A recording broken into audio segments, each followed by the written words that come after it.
Good evening, everybody. Welcome to the Ad Hoc Site Evaluation Committee meeting. Calling the meeting to order at 5:31 p.m. Getting better with this, aren't we? Okay, so first we'd like to take roll, please, Emily.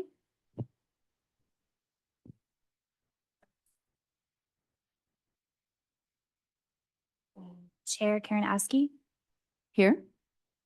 Vice Chair Mary Hefty, Here. Commissioner Krasinski, Here. Commissioner Ward, Here. Commissioner Curiello, Here. Commissioner Gray.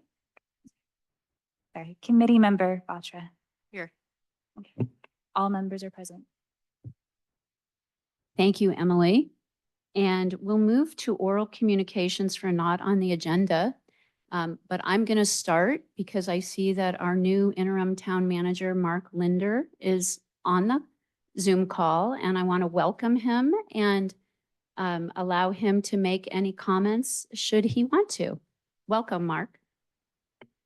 Thank you. You hear me okay from here? Yes. Good. All right. Well, no, I'm here to pay attention to your good work. And I will make it to one of your meetings in person. I was on other missions today, and I'm excited to work with this particular group. I think you're on to a worthy project, which I will continue to follow. And I had a very nice conversation with your chair last Friday and look forward to more of those. So thank you so much. I will just stay with you, but I will go back to mute and pay attention. Thank you. Thanks, Mark. We're excited to have you here in Portola Valley. Now let's open it up for any oral communications for items not on our agenda tonight.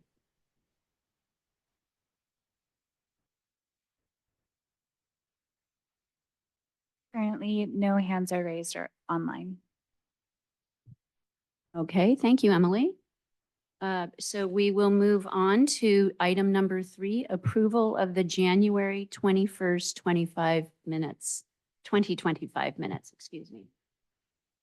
Are there any comments? Yes, I have a comment. On the bottom of page 3, you capitalized now, in a statement I made, and I don't capitalize words. I don't think it meant to be that strong. And then after that, the follow-up question, I don't believe I asked Terrence. I think that was Karen Askey.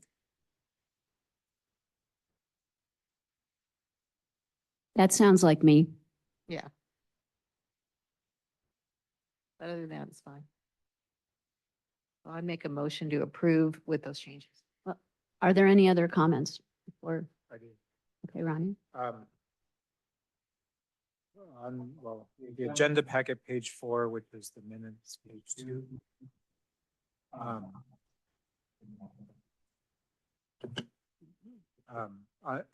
the Fogarty property, towards the end of it, it said Grindle confirmed that the EIR and CEQA studies would be completed when the properties are being developed. I think we should delete EIR. I think it's just the CEQA studies as long as the planning director agrees. I do. Okay, any other comments? All right. We'll take Karen's motion to approve as amended. I second it.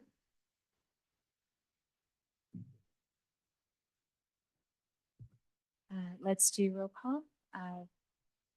Let's start with Karen Askey, Yes? Mary Hefty, Yes. Ronnie Krasinski, Yes. Carter Ward, Yes. Nona Chiarello, Yes. Jocelyn Gray, Yes. Karen Batra. Yes. Vote passes. Thank you, Emily. Let's move on. Do I need to ask for public comment on the minutes? Okay, I've got, just for safe purposes, are there any public comments on our minutes?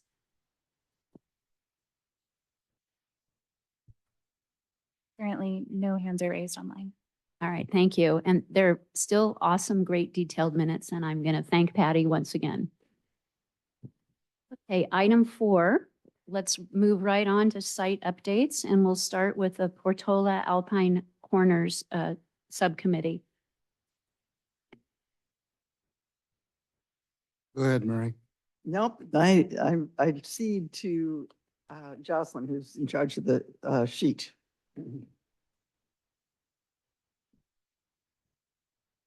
The only update I've got is communications with the landowner at Roberts.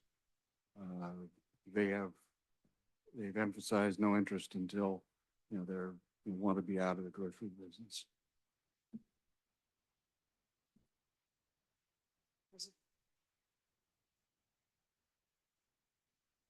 Okay, thank you, Carter.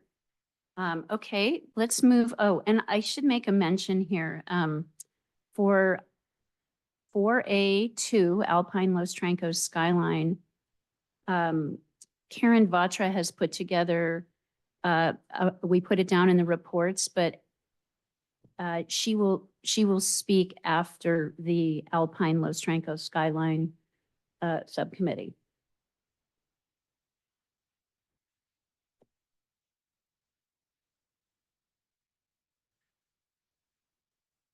Shall I just make, I have Oh, one. I'm sorry. So, yeah, sorry, Ronnie. So it is the Alpine Los Trancos Subcommittee's turn, but Karen will be on the agenda after you guys go through, since she's commenting on Fogarty and, oh, actually,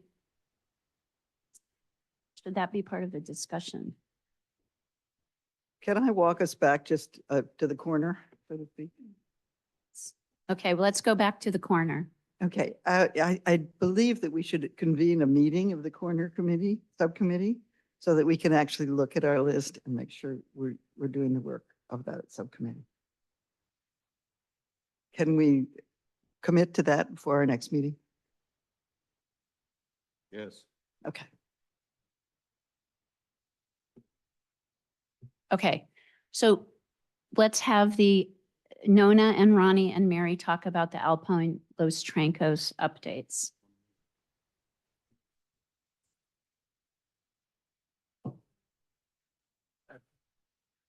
What do you want to do? I have the photos from our site. I think our site visit's the main update. Good, good. Well, I'll bring it up. I think I can share. Do you want to maybe say while I'm doing that, what we did? Do you want to share the updated image? Oh, I was gonna, okay. I have that. as Okay. well.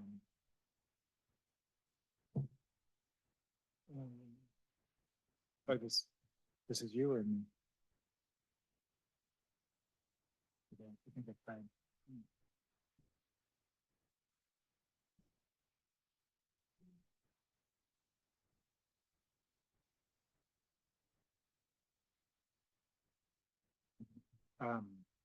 Well, okay, so if you want to.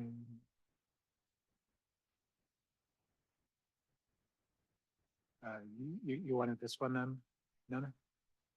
Yeah, I just think for the overview part, so on January 23rd, Mary and Ronnie and I met with Pat Fogarty at the parcel of interest 080010020 and toured, basically followed Pat around to tour the area that we had previously looked at with the site filters and thought would be level enough to consider housing and pass through the other filters that we had available.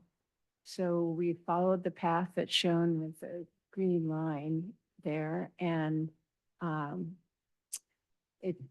don't know if you can see it on the image, but our path sort of took a loop, sort of curved around from left to right and then up into a sort of a lollipop at the top. And that entire area is within uh, a dirt road loop that basically goes from one fairly level area, then down a little bit of a slope to another fairly level area. I think it's Um, here. So we went basically from, across the whole parcel of interest. And if you look at that two-headed black arrow, that is 600 and something feet. And it has an average slope of 12% or 7 degrees. So it's remarkably beautiful, as you might expect. And I don't know how Mary and Ronnie sort of think about this now in the context of the housing element.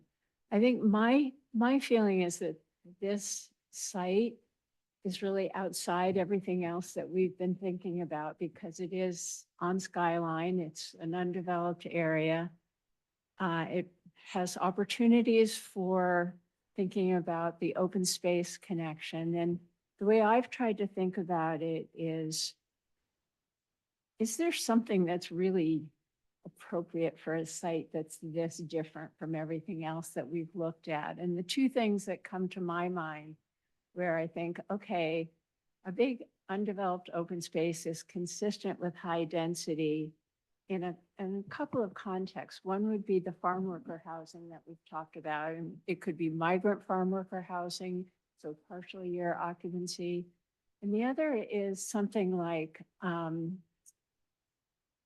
forestry crews. So if Midpen had, crews that are doing fuel reduction or something like that for part of a year, temporary quarters for that kind of occupancy seem like they really match that kind of a setting.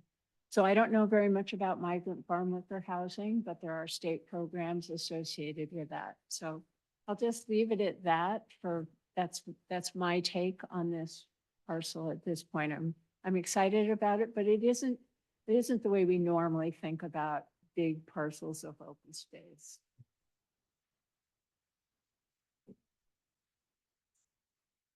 Are we in discussion or questions?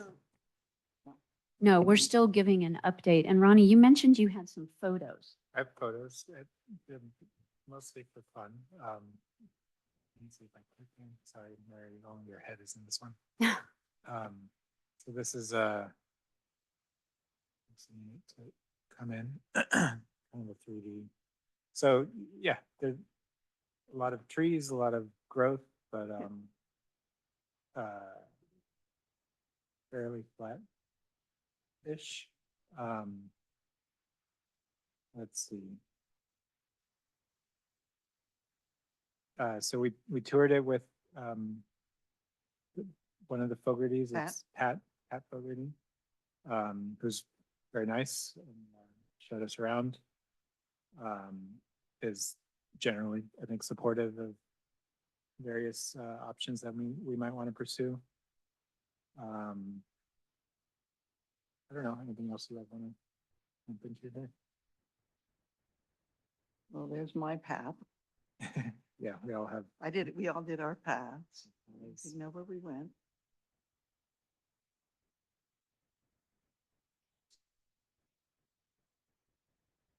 It's beautiful habitat. It's not, I don't think it's overwhelmingly unique ecologically. I think of it in several different ways. The way I've been enjoying thinking about it has been supporting the firefighters who have a station at La Honda and Skyline, as well as all the restaurants, et cetera, in that intersection and below, not having to commute and not having to come up into the fire if we should need them. So I loved the idea of the mixed use that was raised last time. And I've seen no problems with that moving forward. Um, And we have reached out to Open Space, Post and MROSD, so that there would be no surprises as we move forward, if we move forward. And only had supportive feedback.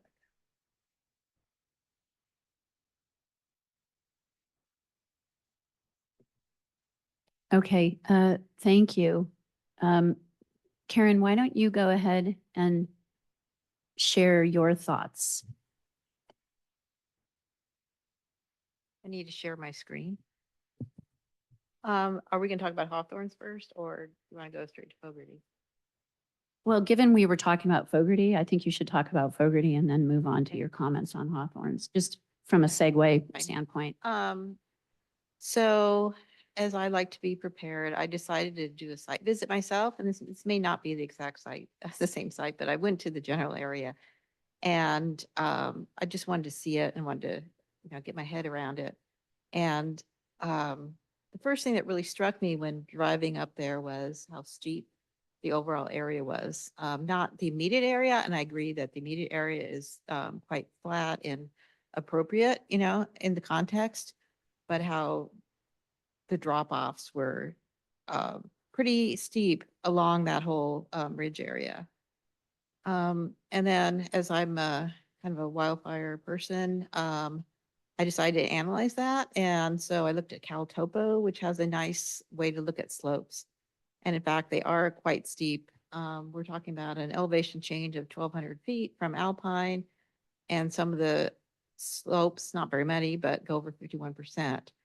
And that's a lot. And this is all unmaintained area. So if there was a fire that went up there at the bottom of Alpine, it would easily impact that area. So that was a concern. And then I also looked at the flame mapper data that came out in 2023, or didn't really quite come out, and we don't have to get into all those details. It was preliminary data, but this was marked as a high category, and the highest category that they have on their books.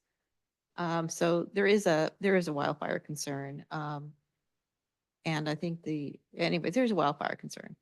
Then the other thing that struck me when I turned around and looked at the road, really, really surprised me, because there was quite a few, this was a weekend, and quite a few folks enjoying the road, as typically happens on Skyline. The speed limit is 50 miles an hour. And from my experience with the POG, with Mid-Penn, we did a lot of analysis, which is in the slides when we talk about Hawthorns, about sight lines and how to safely have ingress and egress out of a street. And my gut sense says it's not safe to exit that particular location that I found. That you really couldn't see far enough on the road to be able to exit safely, or to make left and right turns, especially at the higher speeds. I did not measure this, but that was just my gut sense. I'm not sure exactly, I didn't really look into it. So this is just a concern I quickly saw. Then when I got back home after the half-hour drive to get back home, I contacted my affordable housing contact, and I got the whole entire over 100-page California tax credit allocation regulations on how they get financing, which kind of has 3 parts, if you put it very simply. It has the part, it's about the stability of the organization asking for financing. Then it talks about their past history, and then it talks about things more about the actual site. And I pulled out the ones that are basically not about transit, but based about location-based criteria that would be relevant. And there's other criteria too about special groups incentives. And so those were access to a public park. And when I apply that to Fogarty, that actually is okay if there was a trail that you could actually walk to Razorback Ridge. Access to public libraries, that was quite weak, 10 miles away. And that's going to Woodside, that's not going to Portola Valley. Access to grocery stores, again, going to Robertson, Woodside, and more likely going to the Safeway in Sharon Park. access to schools, at least 11, 12 miles away to all the schools that these kids would go to. That's a lot. And these are people that don't have a lot of money, may not have the best transportation, maybe sharing a car. Maybe, and if we're talking about farm workers, we got to think about it. These farm workers don't don't work on Skyline. They're working in Pescadero and Half Moon Bay. And if their kids are coming down here to go to school, so in the morning they get up, they drag their kids down to our schools, which is great. They're great schools. And they drive all the way out to the coast side to do some farming. Then they have to come all the way back here to pick up their kids. That's just too much. That to me just, doesn't pass the smell test. And when we're talking about, I'm sorry, Mary, I saw your, Well, let me just continue. I just saw your reaction, but when I think about work or housing up there, I mean, there is probably some need, but not in comparison to what we might need here in town or what is needed like on the peninsula in general. So it's minuscule in comparison. And if you're trying to put up 50 units, I don't think you can fill it. Hey, Karen, mhm. I'm sorry to do this to you, but you're getting into more of the meat of the discussion. Well, I'm then you're- going through my presentation and I'm okay, just going through okay. facts, okay? And I don't want to have to bring these points Okay. up again. Access to medical clinic is another one that accepts Medi-Cal. I have no idea where that is. I'm fortunate not to have to be on Medi-Cal. Access to pharmacies is also in Sharon Park. And when I did speak to my contact, they said they basically wouldn't even bother to bid on this contract. It's not an interesting location. So they'd say they would pass based, on first glance. They would have no interest in it. They would not be able to get enough credit. So when I look at this as a 50 unit, I have trouble looking at this as a generic site, but I do have something positive at the end to say here. I have one more negative thing that that I did not put in the slides that you see. Just thinking about this, to me, it feels that's like a wrong site to be putting very low income. It just intuitively, that's not what affirmatively further fair housing is about. So under state law, affirmatively further fair housing means taking meaningful actions in addition to combating discrimination that overcome patterns of segregation and foster inclusive communities free from barriers that restrict access to opportunity based on protected characteristics. And to me, that's what this place is doing. We're putting them way in the corner of our town, keeping them isolated, and that's what we're trying to break with the affirmatively further fair housing. could you repeat that? I didn't quite get it. Affirmative. Affirmatively further fair housing, which is AB 688. It's a law. And that's part of the HCD requirements. And I just feel like this site as a generic 50 unit, very low income. And the only place where I'm very low income is far, far away from everybody else and far, far away from our community. But I do have a positive thing that I think this just came up with me that might work for this site. And I think maybe we could do an affiliated housing site with Mid-Penn or in combination with Mid-Penn and San Mateo County parks for maintenance workers and some rangers and some firefighters and have some sort of government housing. Because to me, that would be an appropriate place. Those kind of people not those kind of people, I don't like that phrase, but those type of individuals enjoy working out there and would probably enjoy living out there and they are already working there. So to me, that would be a win-win. It'd be a much smaller scale. Might have to be more of a very higher fire, even a higher fire construction than our current zoning codes. But to me, that might work but I don't know if that's necessarily very low income. I would think that would be an affiliated housing. So those were my comments.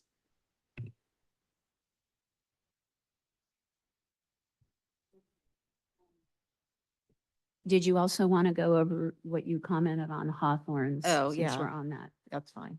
Let me get I that. do a quick question. Absolutely. I just want to ask about the VLI financing Uh-huh. criteria.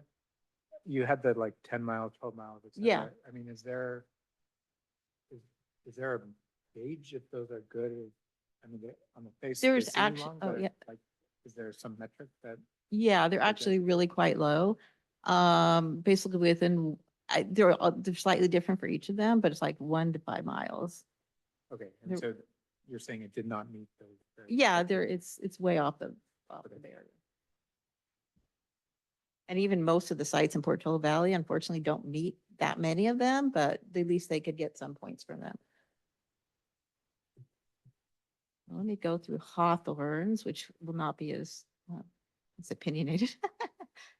I started putting this together for Hawthorne's because I wasn't sure that the entire committee and the community really understood a couple of things about Hawthorne's and why it's going to be difficult to do this. I was on the Mid-Penn POG, Public Access Working Group, for opening this up. And that the conservation easement is extremely strict. Basically, it says you can't construct additional buildings anywhere on that site. So the only hope for housing would be to refurbish that mansion, which would only would be a small number of units, maybe 5, as we discussed before. So I don't understand how anybody can vote yes on 50 units. It doesn't make any sense to me.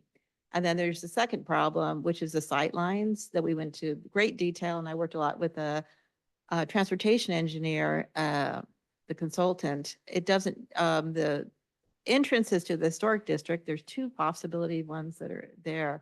They neither meet the corner site distance criteria or the stopping site distance criteria. And the corner site distance criteria is for the person exiting the site, and the stopping is for the people on Los Trancos and how they would they be able to stop fast enough that they saw a car. So neither of these entrances are safe enough for any significant change in usage. There's grandfather capabilities for allowing a small amount of usage that was done historically. So this was really strongly rejected by Mid-Penn, and I was really pushing hard for this, but I thought it was much safer for bicyclists. And so I just can't imagine that even if we could work with Post to change the conservation easement, we won't be able to change the reality for the sightlines situation. And here's a photo, and basically it's because the curve is too tight in both places, and you'd have to realign Los Trancos. And then the final quote is, neither of the 2 driveway locations in Los Trancos provide adequate sight distance for either a right or left turn. The main reason for the inadequate sight distance is the curvature of Los Trancos Road at these locations. Remedying the deficient sight distance would require realignment of a portion of Los Trancos Road. It is expected this would be prohibitively expensive and time consuming, and thus not identified as a feasible mitigation. And those of you who are supporting this at 50 units, you do have another alternative, which I do not believe the residents in the ranch would like. You might be able to have an entrance off Valley Oak. But I just wanted to clarify that in black and white writing that that's the situation there. So thank you. Okay, thank you. Any more on the Alpine Los Trancos corridor for now? What we will do is we'll have committee questions. We'll open it up for public comment, and then we will have our committee discussion. But that is after we go through item 3, which is Town Center Portola Road. Okay. Am I up? You're up. I'm up. Okay. So I do have a couple updates, and I'm looking at the wrong list. Excuse me. I have tons of lists here. The first update is from Christchurch. I spoke with Tricia Christensen today, and she said that they are hoping to get conceptual ideas for what they can do by the end of February. Ronnie, I asked about that because you were wondering about the timing. And that's as much as I can report on that. She says it will be a long process with them, and she will keep us updated as best she can. I also spoke with someone on the pastoral council for Our Lady of the Wayside. And as you know, that's not a really big lot. Obviously, they're very much in favor of affordable housing. They might have 2 units that are in the rectory right now, and their back parking lot has, there is a small back parking lot as well as redwood trees. So it's conceivable there could be a few units there. But again, we're not looking at 50 on that. But I wanted to make sure everybody's updated on all the outreach that is going on. Mary, I don't know if you wanted to talk about. Um, Sure, I can. Springdown. The Springdown, the Barnes and the residents, met with Carol and, with another agency, and, we went over the property pretty carefully and what the, possibilities and, risks and advantages of different changes of, residents, and usage. And it became really clear to me that there's no possible movement there within the next 10 years as far as affordable housing is concerned. So I asked whether Carol was okay with bringing it forward in the public to talk about that, and I'm doing it. She said yes. Yeah, thank you. As we're just trying to let you all know all of the different things that we've been working on. And Mary's had some great conversations about that property and future plans, but it just doesn't look like it's in the time frame for this cycle. And now on to something completely different and new.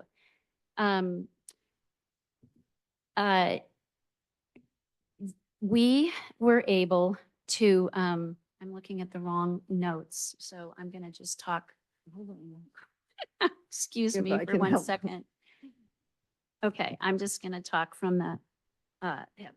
So when I was looking at and doing all the research on HCD criteria for, justifying housing sites, Village Square was one of those that really struck me as having a lot of potential. It's built in the 50s, it's single story, it has a large flat 2.2 acre lot.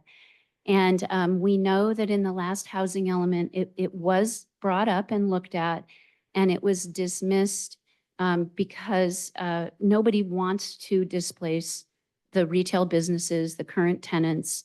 And the thought was at that point that we would be building up, that we would have retail on the bottom and residential on the top. So it took some effort, but we finally had a meeting with Mr. Stanley Lowe, who is the property owner and a developer of the Village Square. And we also learned, and Karen can go through this, that he had been interested in adding some low cost or affordable homes onto the back of the property back 20 years ago or so. So anyway, it was Karen, Mary, Terrence, and myself met with Mr. Lowe and his staff member, Mark Louie, and they are very amenable to figuring out how to help us achieve our goals and develop pieces of the property that can be developed without impacting their current tenants. He is very dedicated to the tenants and the commercial side of it. And with that, I'm going to pass it off. Oh, so I would say after the meeting, we were pretty excited about this opportunity. And with a little nudging, Karen volunteered very graciously to put together this slide deck to fill you in on the property and sort of where we're at. And thank you, Karen, take it away. Okay, next slide, please. Since you were using a slide. Just a little bit of a background. This site was considered in the ad hoc housing element committee process. And there were two different examples in the initial site selection area, example A and example B that referred to the CC district. And the initial analysis was a very low count. This is for all of those areas that would be up from 0 to 30 units possible, that including the Roberts Market area in addition. And the ad hoc housing element committee also expressed interest in maintaining businesses in town. So this wasn't explored in much detail. And the Village Square owner was never contacted during the process and was never really discussed outside of in much detail. So we, as the other Karen said, we had a very productive meeting with the owner. And next slide, please. So it will help folks to get an orientation of of the parcel itself. It's 884 Portola Road. And the pinkish peaches building is the commercial building. And there's like a U-shaped kind of driveway, which is a one-way driveway um, that people go in and out of. And in the back, there's kind of that, it's not a triangle, it's a quadro. It's a rectangle, I guess, that on an odd position. So that's the site itself. To the left is a commercial building and residence at 886 Portola. And then above that is the Windmill School, formerly the nursery. And behind that is all the Wyndham Drive residential. And then on the very far back is a vacant lot that's has a Woodside addressing the part of their land is in Portola Valley on Farm Hill Road.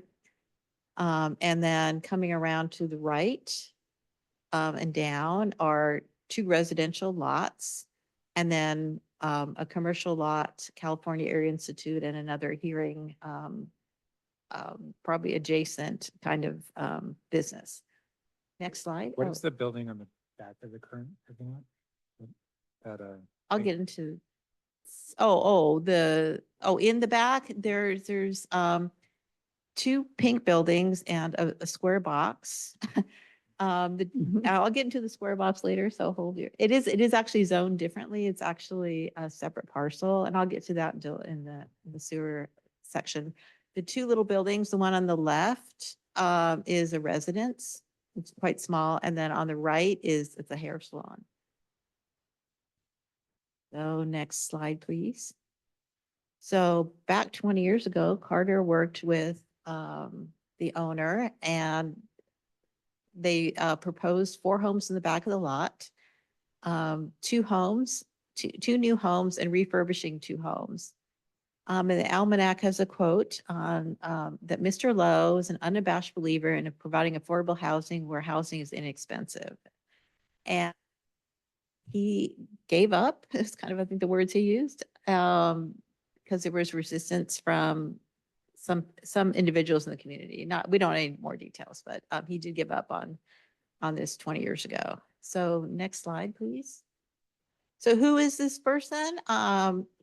Stanley Lowe is a real estate broker has a lot of employees.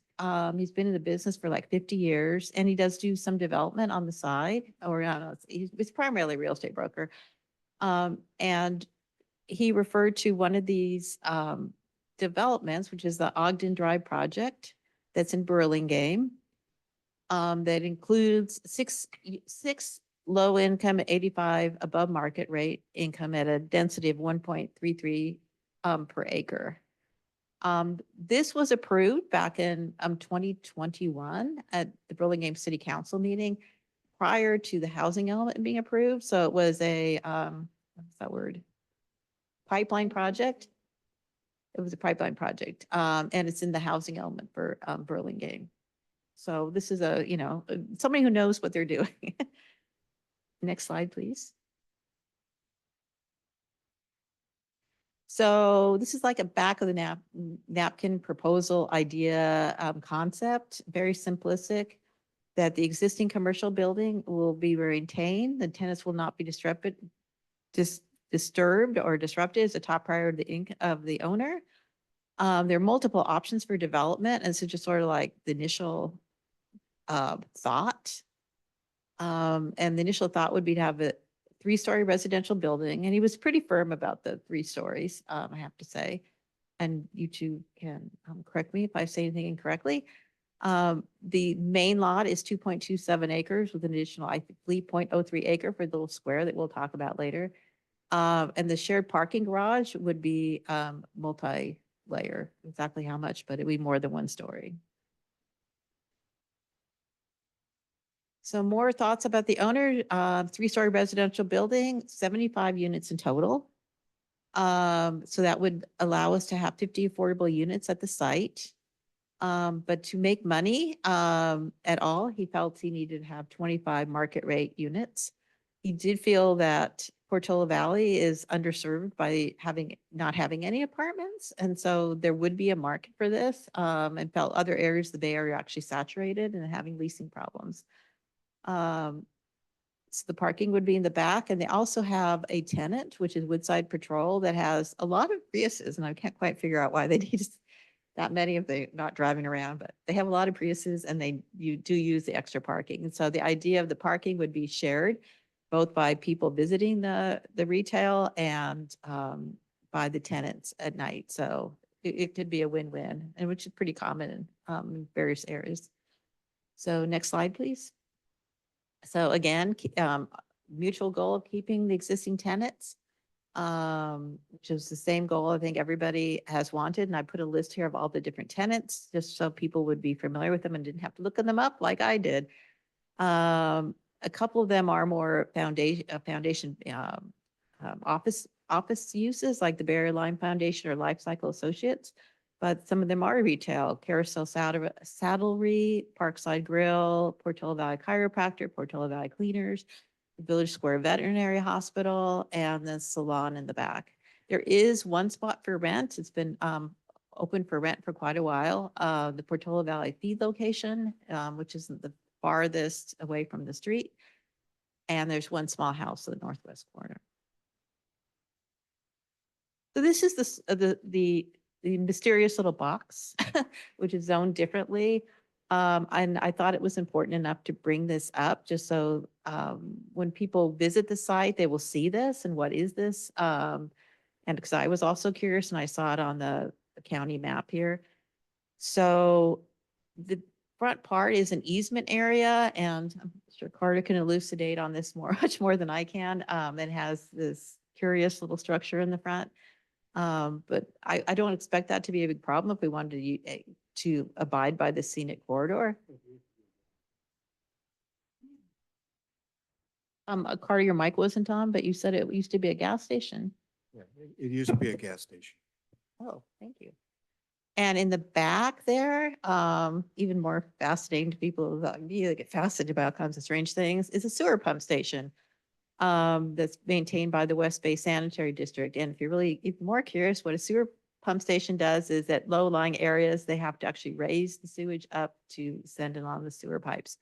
And I did email Stanley Lowe and his team, and he said a possibility would actually be to underground that sewer pump station. So just something to, be aware of. People are going to ask questions about that. One thing that I really like about this site is there are a lot of beautiful redwood trees, and I think I counted very quickly, at least 8 stands of them, 4 of them in that parking area near the old gas station, and would probably be some that definitely would have to be removed if you put in housing in that area.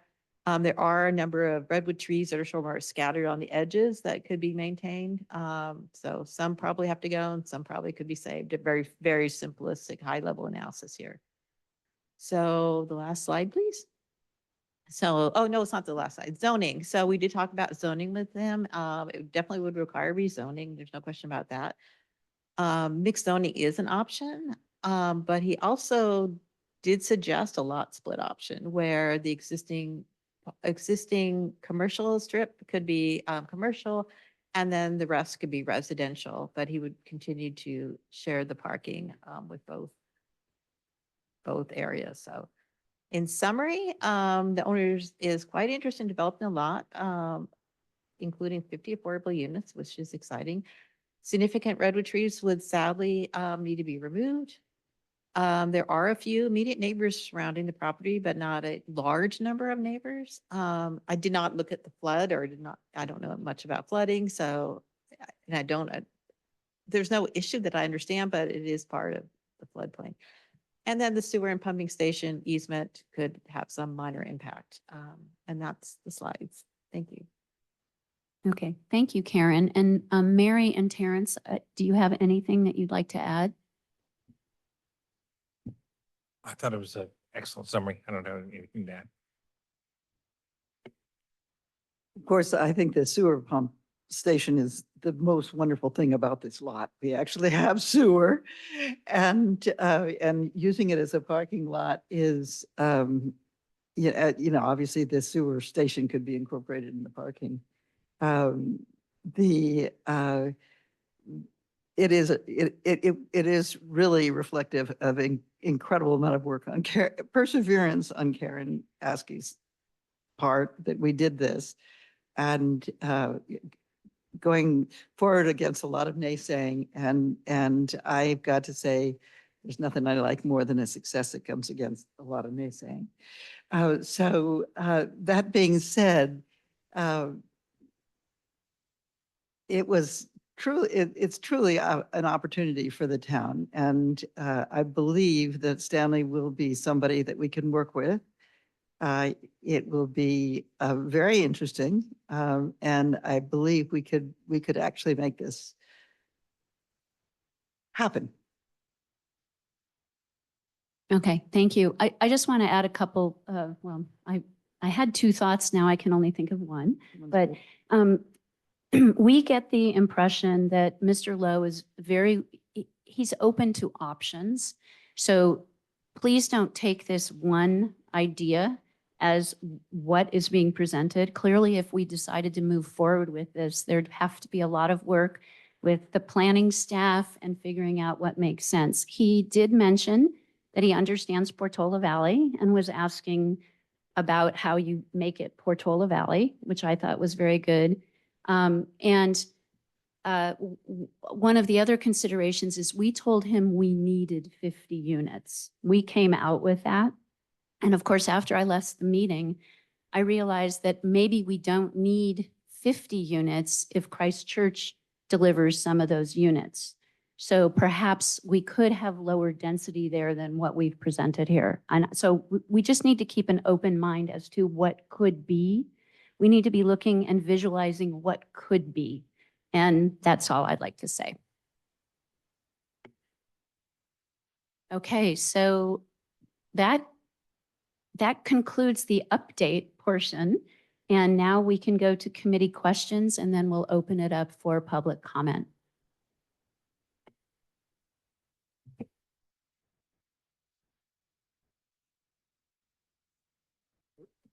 I have a question about the timing. Does anyone have a good understanding of what it would take time-wise to get something like this?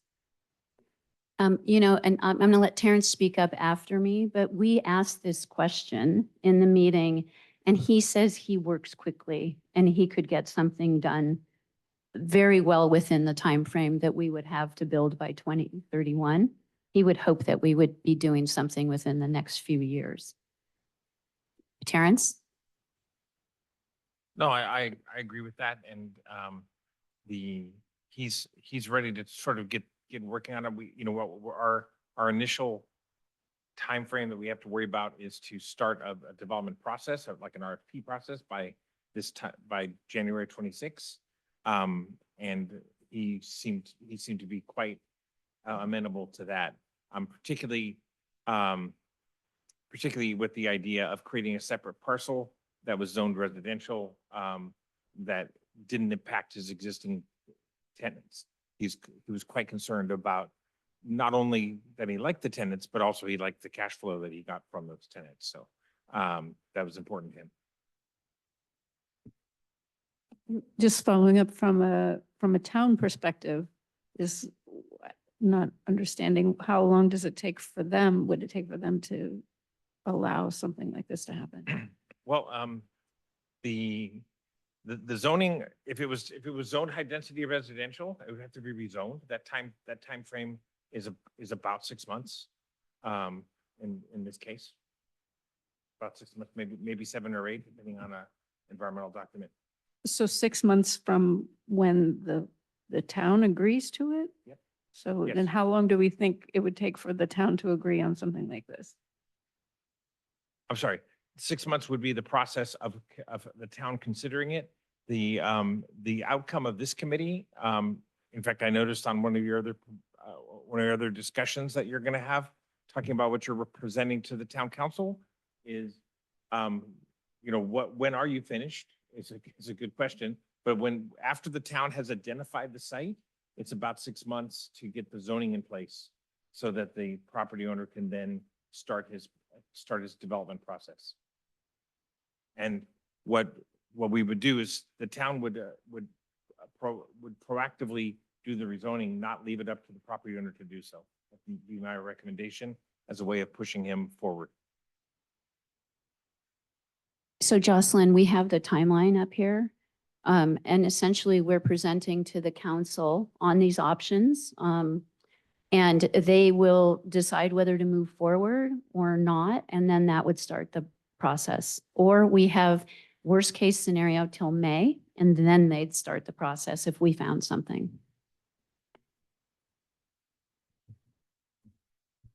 Are we Yeah. going? Okay. Yep. Jocelyn, do you have any more questions? Okay, thank you. Nona? I have a question about the numbers. How is the idea that he would want twice as many affordable units as, half as many market rate units as affordable units? Or is it that he would like 25 market rate units and then some number of affordable? It just seems that 75 units is potentially a lot for that area, if 25 are market rate. Yeah, so again, we came into this conversation with nothing. And this was, I will tell you, Mr. Lowe in his head was saying, if you need 50, and he started doing his calculations of how much money it would cost and what he would get in rent from the affordable units. And then he said, well, I'm going to need this many. And so it's very back of the envelope. It was very much a high level discussion. And that's why if we could bring the affordable down, he needs something to subsidize the affordable part of it and the development. So we would have to have more discussions. So if you scaled back the affordable, you would scale back the market rate potentially? Yes. We would have to have that discussion. I can't answer for him, but I would hope so. Terrence, do you have any thoughts on that? No, I agree. I think the idea was that he would need to subsidize the lower income units with the market rate units. So if the number of affordable units were reduced, his needs for market rate units would go down. However, I'm sure he wants to make as much money as possible. So within the zoning that we have, however, I do agree 75 units on that parcel seems like a lot. Seems like it'd be difficult to pull off, but he's got some experience. We'd be happy to look at his proposals. Yeah. Can I ask a follow-up? And Terrence, maybe you have insight on this. I guess I was surprised that with like that kind of ratio that it could be a profitable project. Is there any like typical ratio of affordable to market rate that would usually make a project pencil out? It really varies. Affordable projects don't generally rely on the rents to finance the projects. They require on tax credits or other government subsidies to provide the financing. So it's a rare, and he may be counting on some of that. It's not clear. It was very back of envelope as been stated, but he may have been relying on that. But it's not typical that you can, if he's not getting any kind of government subsidy, then you're correct, or your implication is correct, that having 25 units to support 50 is a little bit upside down. Usually you'd want to have at least a 50-50 in terms of market rate versus affordable units. But he may be envisioning having more government support for the project in addition to the market rate units. We'll have to see if this goes forward. We'd have to really work with him on the details. Through the chair, I've got a couple questions of Terrence. Terrence, with the ratio that's discussed here, between 50 and 25 market, and 50 affordable, that's a 67%, a ratio of affordable to market rate. What is the density bonus at that ratio? Is it 80%? The density bonus that I'm aware of would be a 20% increase over the 20 to 23 per acre that is in our high density zoning. However, to make 75 units work, it would probably require the town to consider an increase in the zoning in that site. So I hope I'm answering your question, but Well, let's just talk about it for a second, because, with 100% affordability, there's an 80% bonus. And at 20%, at 20% affordable, it's a 35% bonus. Mhm. So there's a scale between those. And I was just, trying to figure out, what the zoning density would need to be, in order to get, and how much land would need to be Mhm. dedicated, to get to that, to get to those numbers, to try to, think about, the shape of the land and, Mhm. and how that could potentially work. I'm excited about this. I thought this is one of the best sites ever. And, based on, Mr. Lowe's experience, in 2005, I was skeptical that he'd have any interest, but I'm excited that he does. And I haven't done the detailed math that you're indicating, but I would say that the biggest challenge for the site is could be the height that would be necessary for the units that he wants, rather than the density itself, it could be for the reason that you cited. If the town wants to keep to we don't have any zoning that allows more than 3 stories existing in the town. So if we were to hold to that, that's gonna dictate it's gonna end up dictating the number of units that are feasible. Based on my experience, with, the preparation of the zoning last year, our 2023 would provide enough height. There's some details inside of that, that make it a little harder, because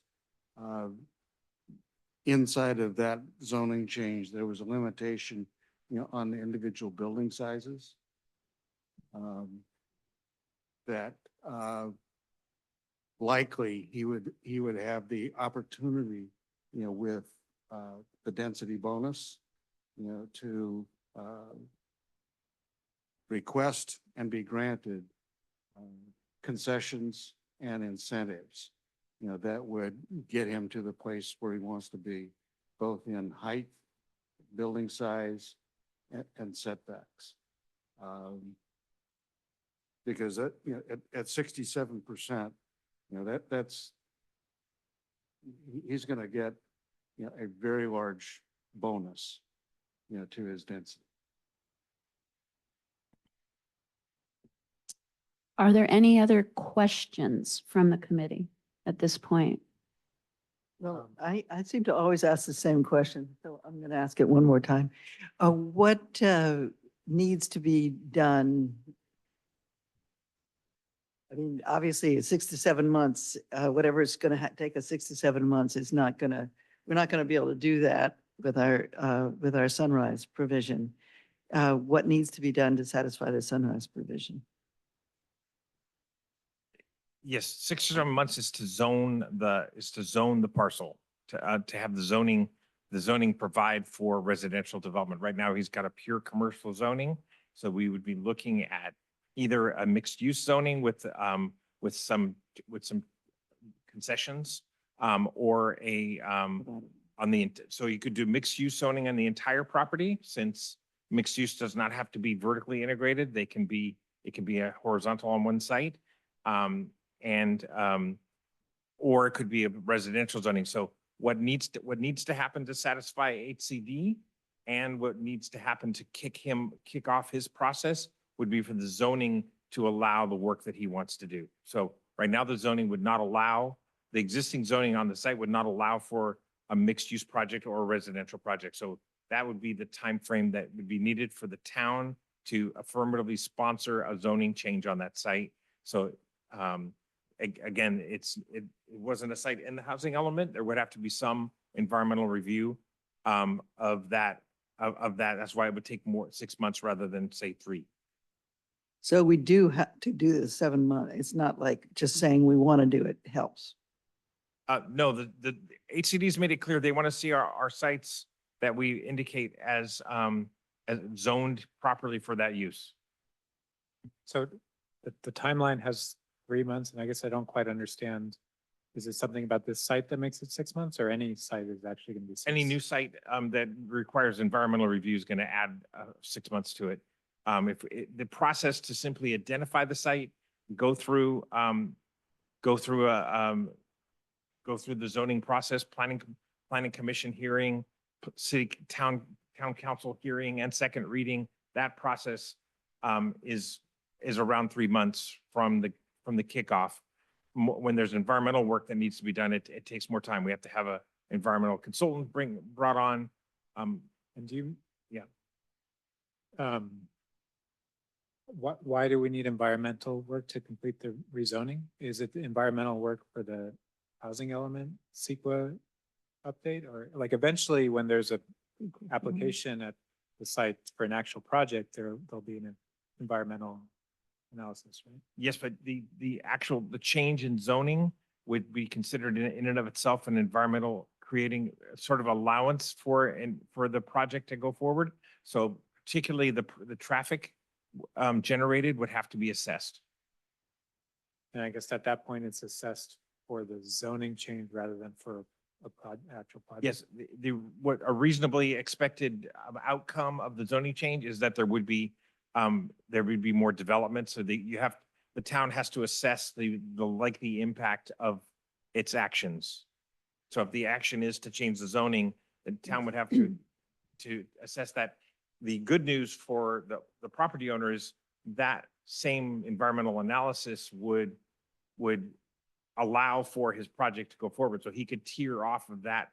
He could tier off of that environmental analysis to move forward. So, but the environmental work is supposed to analyze what the likely outcomes of the town's action are, and certainly changing the zoning of a parcel to high density residential has a reasonably foreseeable impact of adding more housing. So you have to assess that. So Terrence, when you look at this timeline that we have up here, tell us where that environmental analysis would need to take place. And now that we're talking about it, Fogarty would require the same thing, right? Because it is not in our current housing element. That is correct. Okay, so You have a timeframe of, you're looking for May to have your work done here, right? Could be sooner, maybe, right? And then, so the 6 months, were, if it were to occur, would stretch from August on. That would 6 months, having to do environmental work would add 3 months to that timeframe. The zoning changes, it says, is listed under that middle row there. Yeah, the zoning change would be if it was already assessed in the environmental, zoning change, if it was already Right. assessed. But sorry, I mean, aren't you saying that 3 month block in the middle there extends out to 6 months? It could.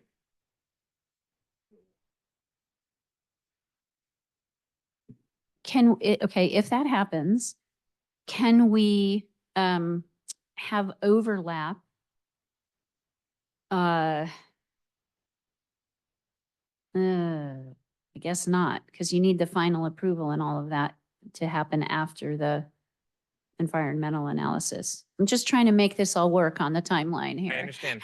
And I'll take another look at it, and particularly if the committee is going to be sending a recommendation to move forward on this project ahead of time, then we could get to work on that early. I do want to stress that we are working to comply with HCD right now.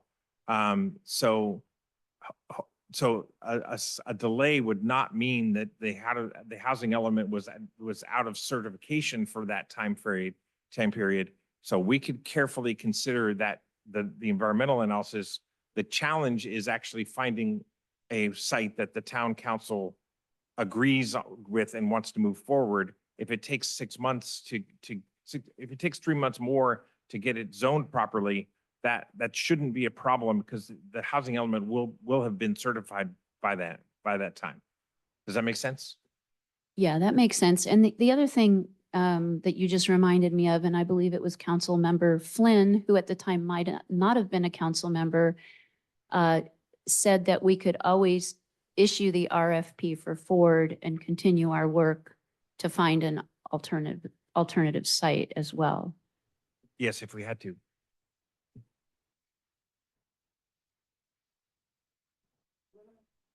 The RFP doesn't commit us to the building. It just, we don't have, it's not you don't have to accept the RFP. Absolutely not. It's very common when you send out an RFP that there's extensive negotiations after it's sent.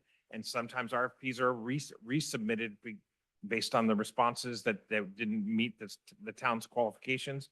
Nothing would happen on the site in a physical way until the town agreed to sell the property. Which can be far down the line. I see. Okay, thank you, Terrence. Are there any more questions from the committee before we move on to public comment? A couple quick ones.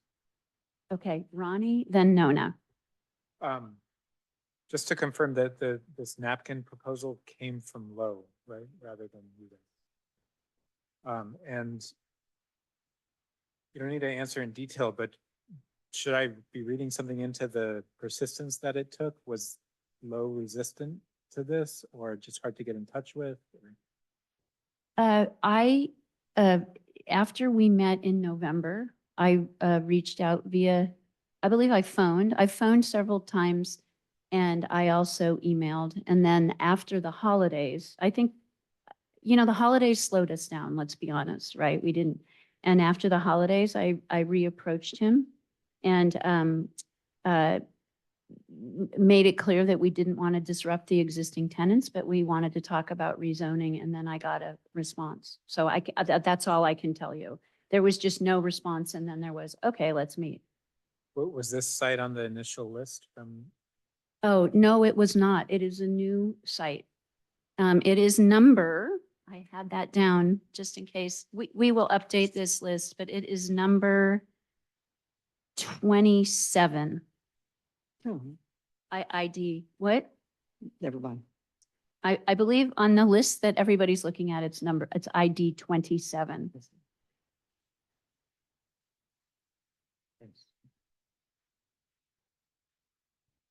Okay, Nona. I was wondering about the existing commercial buildings on the site and whether or not he would be open to putting some of the housing above those units or if he wants to keep that as is. I'm just thinking about how much space there is in that parcel and how big 25 market rate units might be. Well, I'll go ahead and give my opinion a bit. The others that were there may want to opine. He seemed to not want to touch that building in any way. Okay. He didn't want to interfere with the business that was going on. He was drawn to the fact that he could do even the construction of that project without it affecting the driveway entering to that shopping center. So he didn't seem to have any interest in touching that building in the slightest. Yeah, I guess I was thinking that if there's a 3-story building right next to it, it might change his perception, but maybe not. Sort of round 2 maybe for him. It's entirely possible, but I think I think he's drawn to the relative simplicity of building on a fresh site without affecting his existing tenants who are very important to our community and provide cash flow for him and his investors. And Nona, if I may clarify, my understanding is it's almost prohibitive to take an old building, especially particularly old building, and add anything and add stories that just, it's actually cheaper to tear it down. So if you, for a money investment, that's.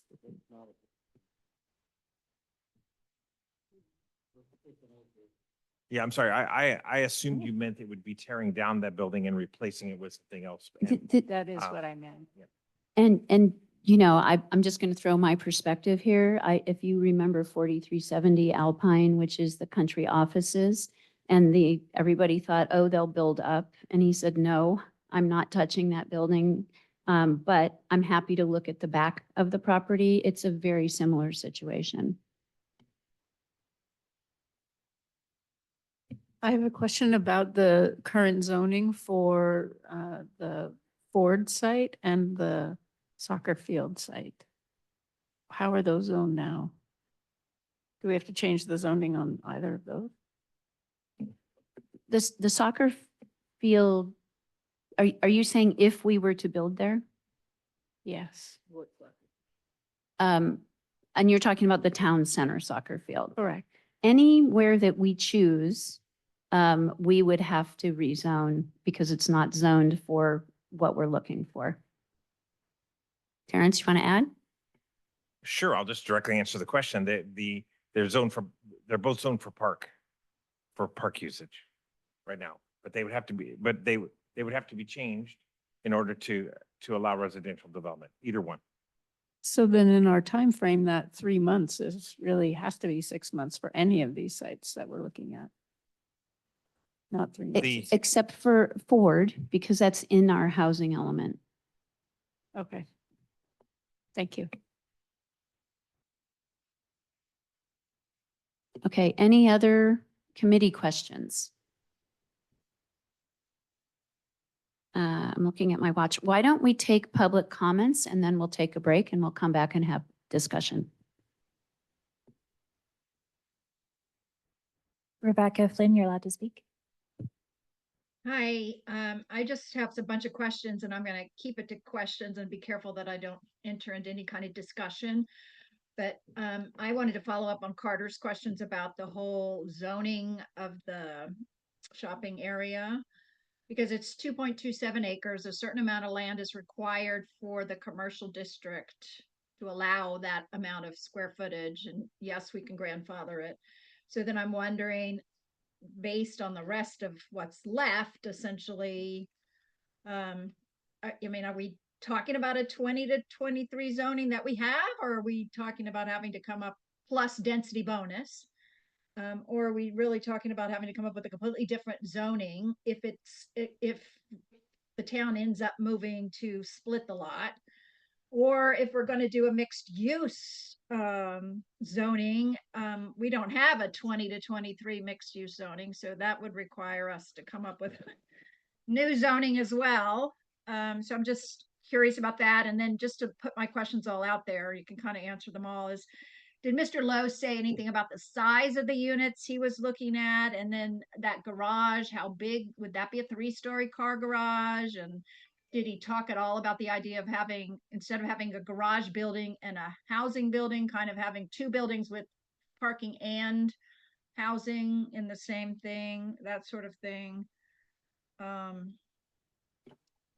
Yeah, so those are kind of questions about that lot. And then the other question I had was the Hawthorns, is there some reason you can't just put a different driveway as opposed to using the 2 existing driveways, put a different driveway from back there into the straighter stretch of Los Trancos? So that I didn't understand. And then finally, I wanted to see if the committee had talked to had any conversations about the back lot of Roberts. That's currently zoned 7,500 square foot. I think it's subdividable into 7,500 square foot lots. So just curious if there was any conversation about that. Thank you. Thanks, Rebecca. Just FYI, I'm going to answer the first one. At the very beginning, Carter did say that he spoke with the owners of Roberts and there's no interest in developing right now. So no property owner interest. And we'll talk about the other things in our discussion. Thank you. Betsy M., you're allowed to speak. Thank you so much. Congratulations, committee. This is a very exciting meeting.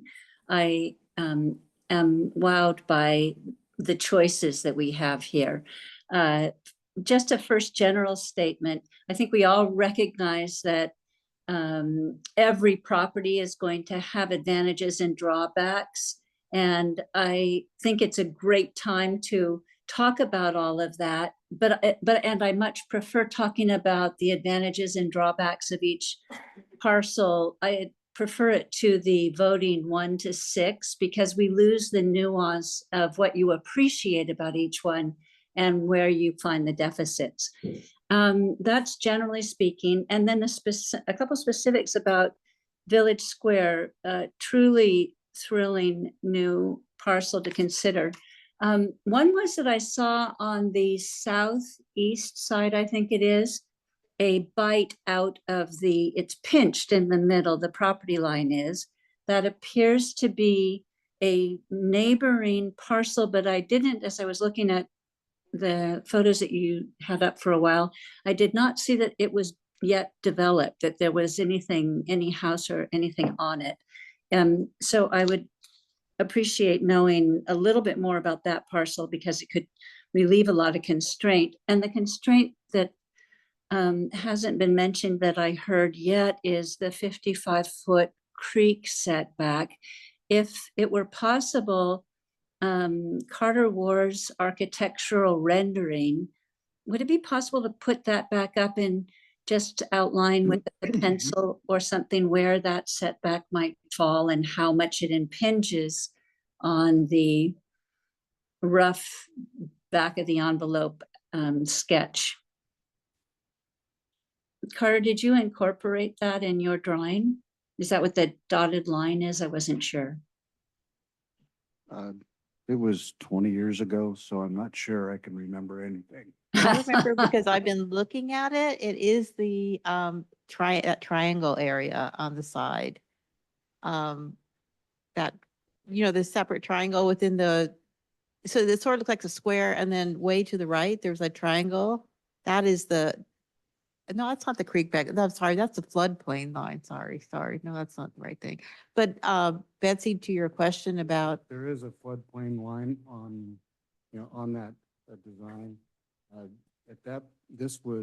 think this predates the creek setback ordinance. Oh, okay, thank you.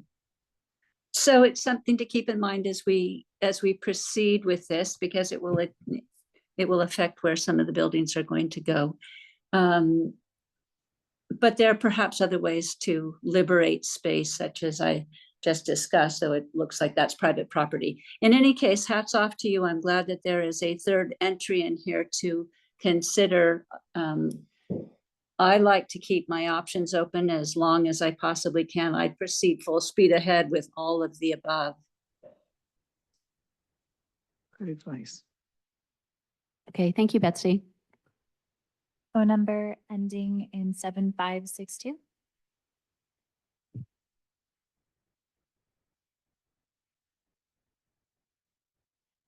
Good evening, Caroline Bertongas. Just like the previous resident said, it's really fun to watch you guys work as a team and have such a productive meetings. It's really, I compliment you for that. It's an example to follow. As you know, I submitted a letter. It was pretty late this afternoon. But I was concerned that missed out a whole part of the community, and that was the soccer community. Based on the proceedings, I thought that you guys were going to vote tonight. And number 3 was Old Town Center. And I wanted you to understand that many residents in the community don't even know there is this ad hoc committee. We've gone through 2 other ones, and we've spent so much time discussing the sites and at that time we came up and raised our concerns for taking away another soccer field. So I hope you can distribute our concern. And if you're still considering that field, then I will pursue my efforts to contact all the soccer players and address their concerns to your committee as well. So thank you so much. Thank you, Caroline. And just so you know, your letter has been included in the public materials. It's posted online and it was shared with all the committee members. No other hands are raised at this time. Oh, actually, no, Christy Corley.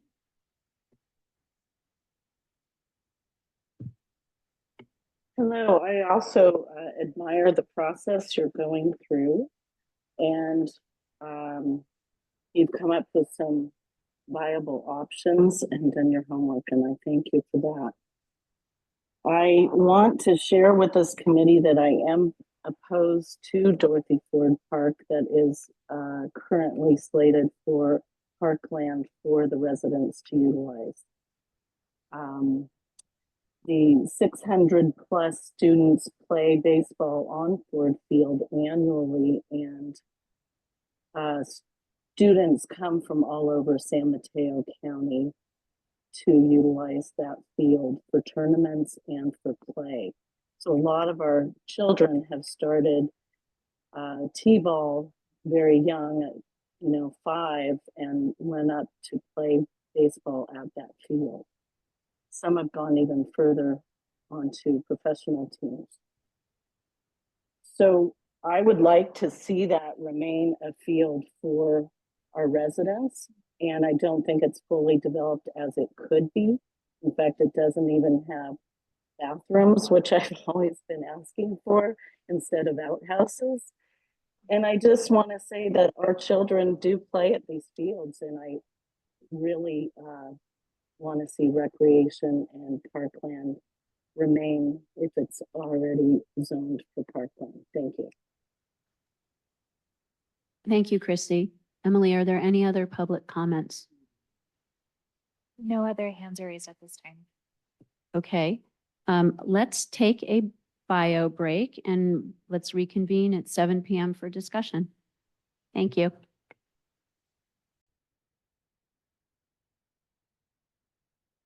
Okay, so we've had a lively update and questions, and let's open it up for committee discussion. Does anyone want to start? Well, I could start on the Fogarty property, if that's appropriate. Having lived on Skyline in my life, I have a strong sense of the community along Skyline. It exists. It's being underserved by our town, and it's being under-recognized by our town. They're just as much a part of our town as your house or my house. And I think offering a possibility on Fogarty that combines the things that we love about our community, access to trails, improvement of the animal corridors, and improvement of Skyline itself in terms of its safety, which is not a negative, it's a positive for this possible development. It would mean putting in reasonable lines of sight and clearing, which is good for fire mitigation. It would decrease the fire risk on that property and get it maintained. It would provide the kind of housing that community likes. It likes the community. It likes community. It likes small housing. It likes woodsy.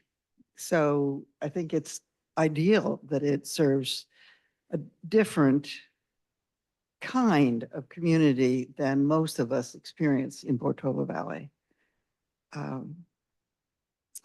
That's why I'm excited about it. I think it's a question of opening our minds to the fact that different people live differently in within our area. And maybe it's a little hard for people to recognize that. That being said, the things that we're talking about struck me as paper tigers.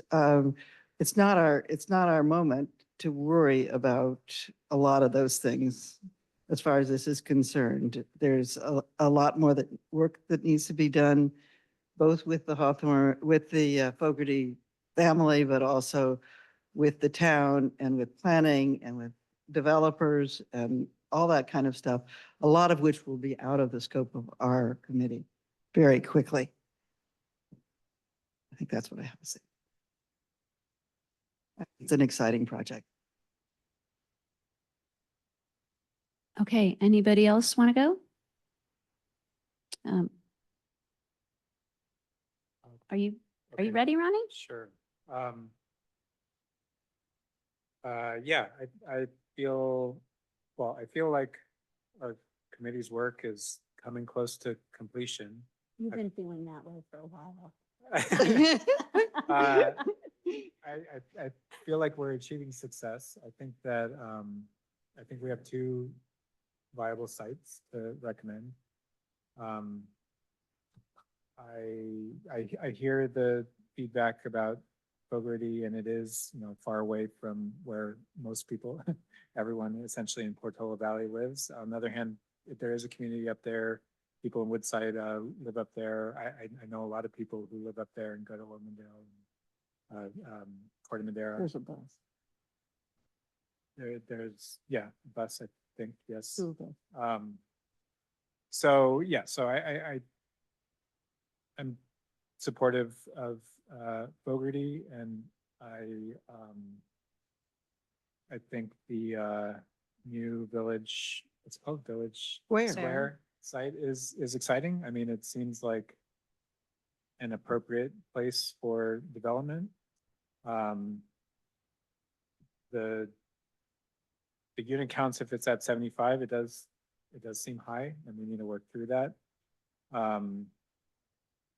And, you know, maybe we need to kind of continue to understand a little bit more about it. But for me, I mean, I think, you know, clearing some of our initial filters, let it soak in, and maybe revisit it in our next meeting before submitting to the town council. But I think I think we basically recommend both of those sites. I also see Christchurch as like an option, maybe to provide 10 units to reduce density down to 40 on one of them. And I, you know, recommend that the town council take next steps, basically. That's where I'm at. Anybody else want to go? I agree with Ronnie. That's not. A man of few words, but well-spoken. Who'd like to go next? Karen? I'll just go because I'm in order. I don't recommend Hawthorns. I do recommend Village Square, and I do not recommend Fogarty. I don't think that's an appropriate for appropriately furthering fair housing. Okay. Nona? I'm really excited about the Village Square options. I think that it's a great site and a great possibility. And it makes me even more excited about Fogarty in a sense, because the thing that has worried me most about Fogarty is septic issues. And I just don't know that there's room up there for 50 units with septic. But if it could be scaled back to smaller number, or if there's some new technology, then it might be appropriate for 50. When I said earlier that I was thinking in terms of, you know, migrant farm worker housing or forestry workers who are doing fuel reduction and things like that, I was sort of thinking, you know, how do you get a minimum footprint and address sort of maximum need And I see migrant farm worker housing as a really big need. So it seems to me that that's still a possibility. As far as Hawthorne's is concerned, I think it's down the road for sure. I spent a lot of time trying to learn more about Hawthorne's, and I know that there are people here who know more about it than I do. But I did read a lot of the documents, and I read enough to learn that there's a sewer main that goes through the property from one end to the other in the historic complex. And also that at least 2 times in the past, when proposals came forward, there was discussion on the part of MidPenn staff about amending the conservation easement. So I think it's really important not to see this as totally set in stone, given the need, both for MidPenn to have worker housing, but also for affordable housing in general. So I'm excited about all of them. And I think that, Village Square is such a great option. It really frees up some of the other things. I think for our 50 very low income, the Ford or I love this Village Square idea and still the soccer field. I know that's very unpopular to say, but in terms of land, the zoning is an issue. It sounds like for at least 2 of those properties, but I think those are really good from a location standpoint. I love all of these sites, however, for future development, for our future selves. I think we desperately need housing here. And so I don't think we should just limit ourselves to solving this one short-term problem, but look at all of these sites as opportunities to develop responsibly.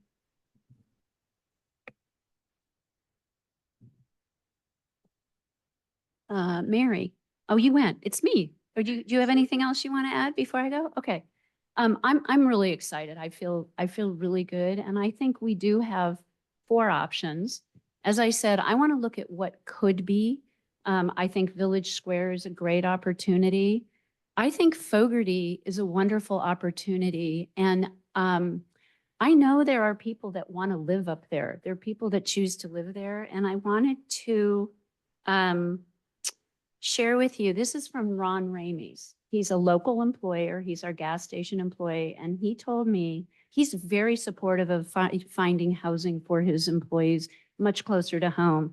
These guys are coming from Modesto, Placerville, Morgan Hill, Santa Cruz Mountains, Ben Lomond, and Santa Cruz Mountains.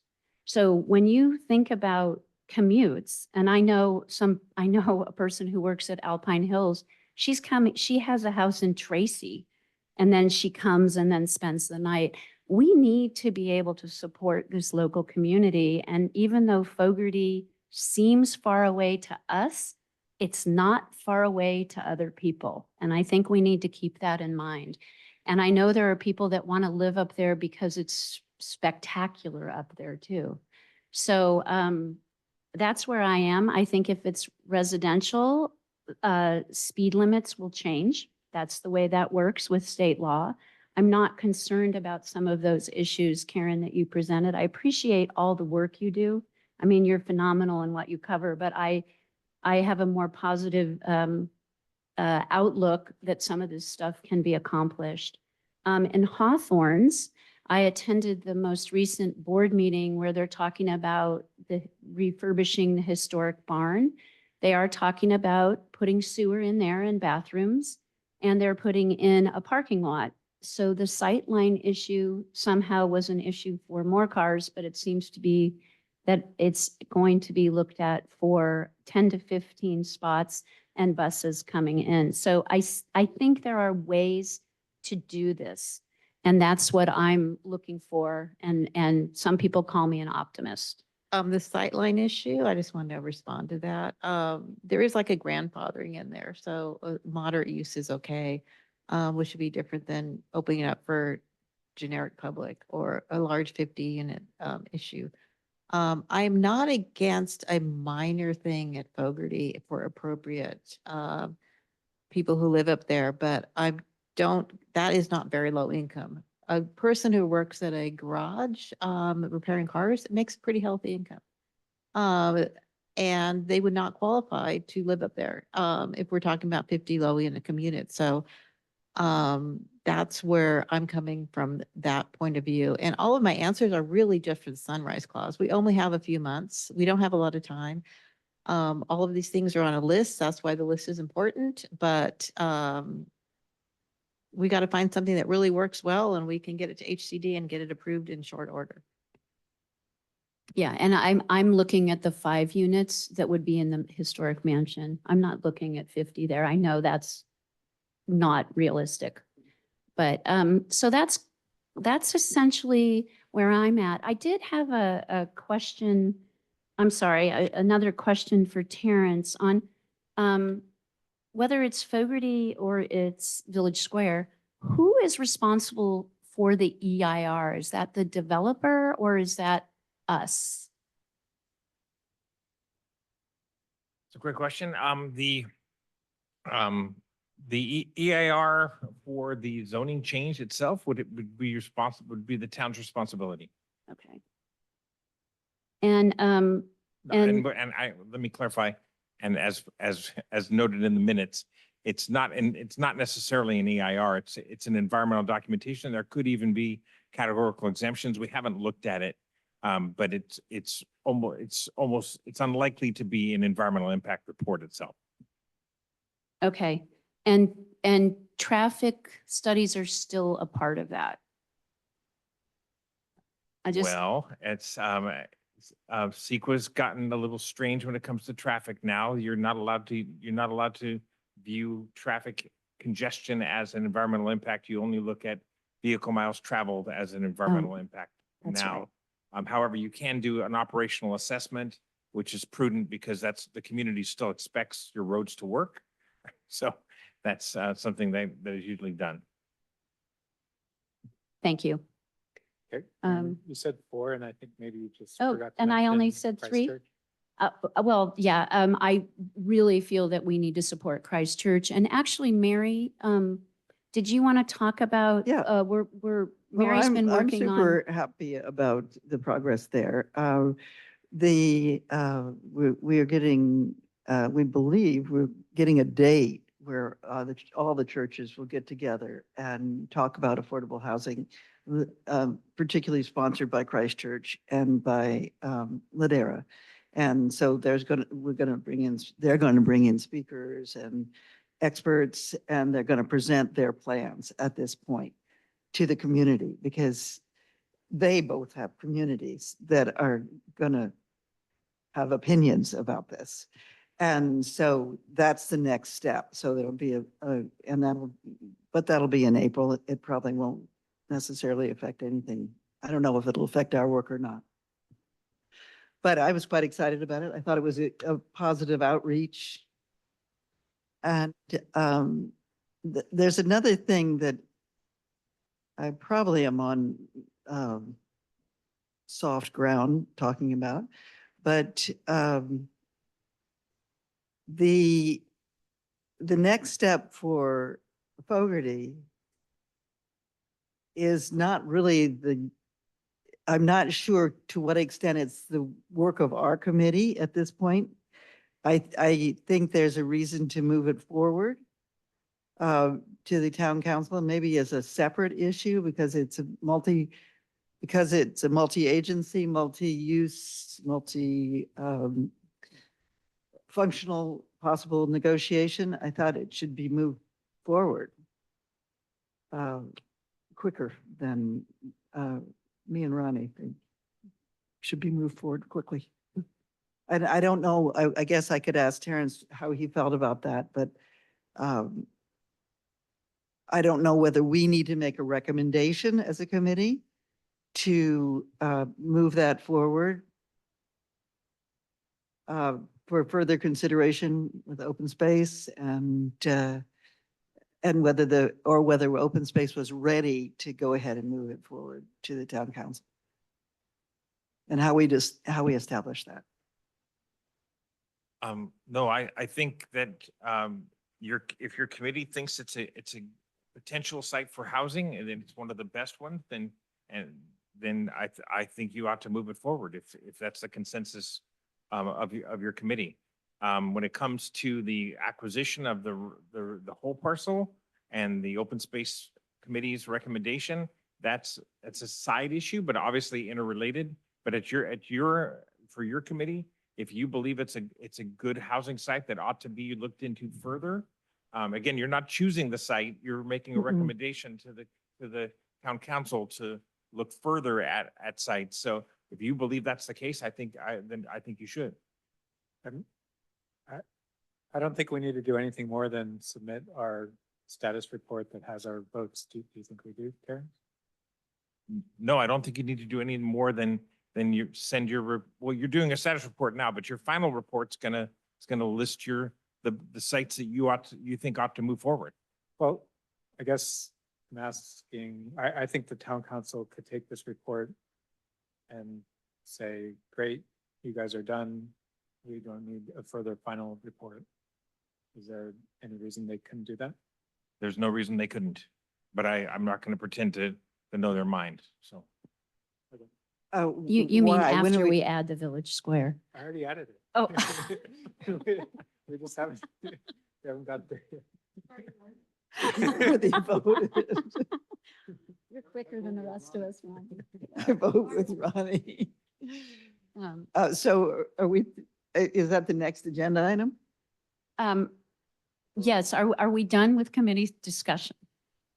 Okay, yes, so we're moving on to 4B, which is the review, discussion, and the second vote to the proposal for reporting to the town council on 2/26 is the current date. But I do have a question. Could we send this to them sooner? Or do we need to present at their meeting? If you're complete, if you're ready to submit, the sooner the better. It allows people to consider things, allows the community to digest it, and not everybody's watching tonight, so No. yes, the sooner is the better. Could it get onto their, well, maybe you don't know, but maybe the question is if it could get onto their agenda earlier than, I guess, end of February. If you submit it, then the town manager and the mayor and vice mayor will take a look at that possibility, I'm sure. Okay. I do have a couple comments just on part of the, actually very few comments, but on the one on status, I think that we are over 31 properties, but I'm not sure about that because I'm not the master list keeper. I So tried to count it from there, but yeah, we can update. yeah, and I think we'll get into how are we going to get the right number. We'll get into that in a second under next steps. Let me just take a look, a real quick look here. Does anyone have any comments on the actual slides of the sites that are in the presentation? Are we good with the bullet points there?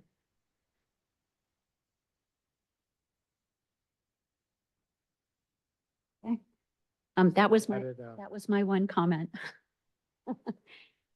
And then obviously we want to hear from every committee member on their comments. And I thought a suggestion to the public was a really good one, which is as we're voting, if we can talk about what it is we like or what it is we dislike, if we haven't talked about it already, just to give everybody a sense of our thinking. And some of us have our comments there. So. Here's Village Square that Are you I caught- showing, are you driving now?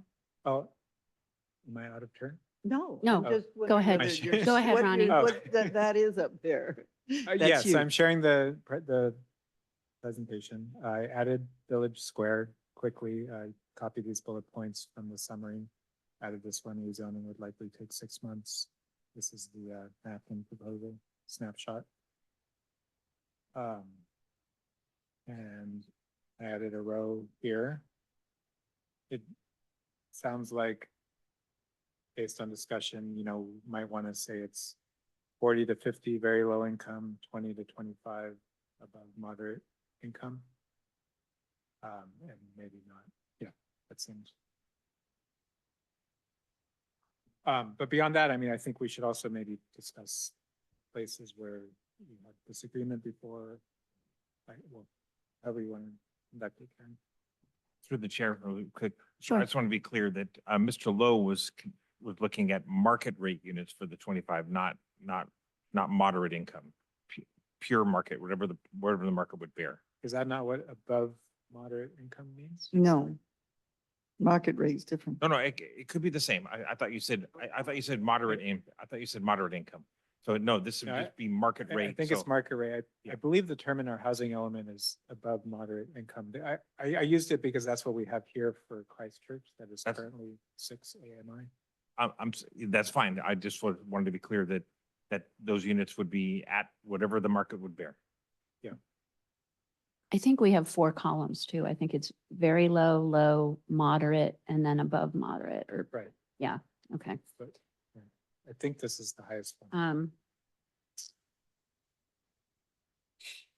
Okay, and, Oh, and, and then we have the comments. that people right, have. and we definitely would want comments from people on that. So, what this is the problem with using all this paper. What I thought we could do, and Ronnie, your comment on, should we talk about the ones where there's a large variance? Is that what you were saying, where there's, That's what I said, yes. Since I'm the one with the large variance, Jocelyn help me. No, I'm just kidding. I would like to add a line, supporting, Bogarty, but in the context either with affiliated housing or with, exploring open space, and not having it related to housing. Because I could support something in that nature, but not the other two. Because I would like to be that option to be explored. And to me, that's not necessarily 10 units, so.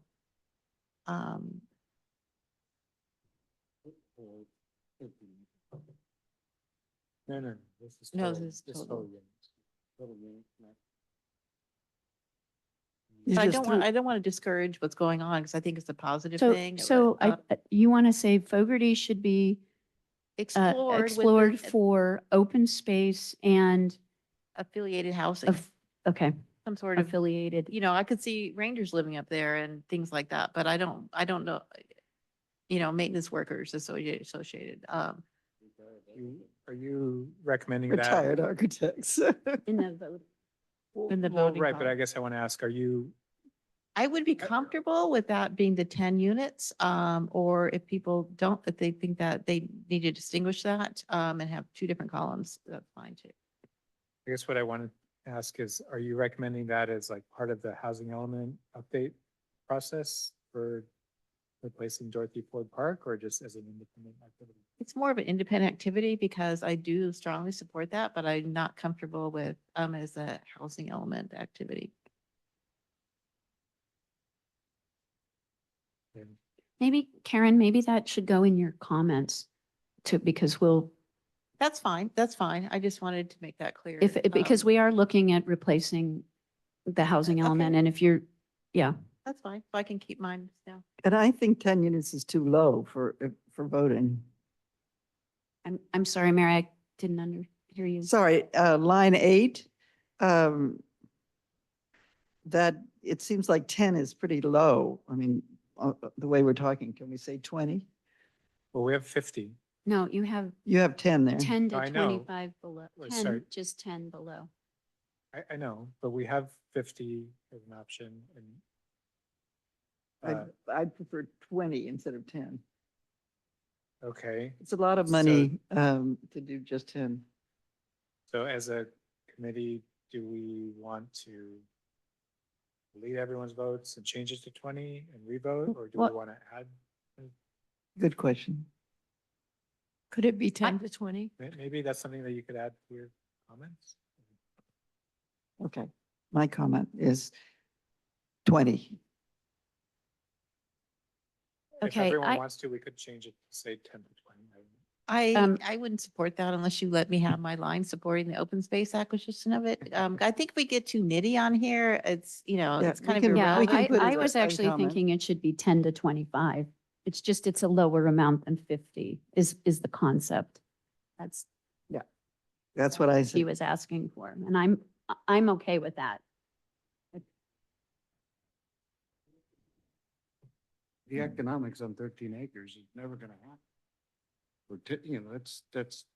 But Yeah, what we're talking about, just in case nobody knows what we're talking about, the way is purchasing the entire 15, having a large amount of that be bought for open space and then rezoning it so that there's a small number of acres that could be zoned for higher density housing. Carter, you voted 2 on it, but I guess you're expressing something different. No, I'm, What I'm not suggesting acquire. I'm just talking about rezoning it and letting the developer, letting the property owner, do the work. Right. So maybe people don't understand that as a, Nona, can you speak to this?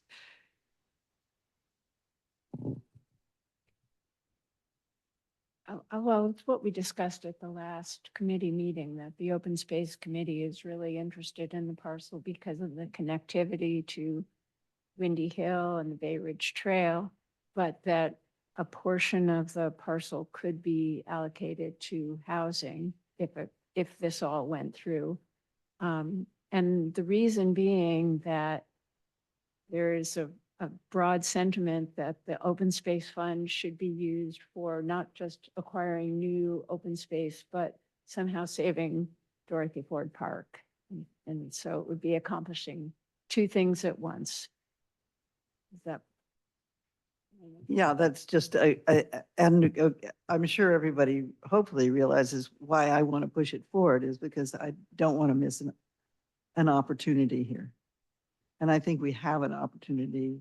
And I think that opportunity has to be in the hands of town council sooner rather than later. But also the town council can proceed without us saying anything. They have the power. Actually, you're the recommending body right now, I believe.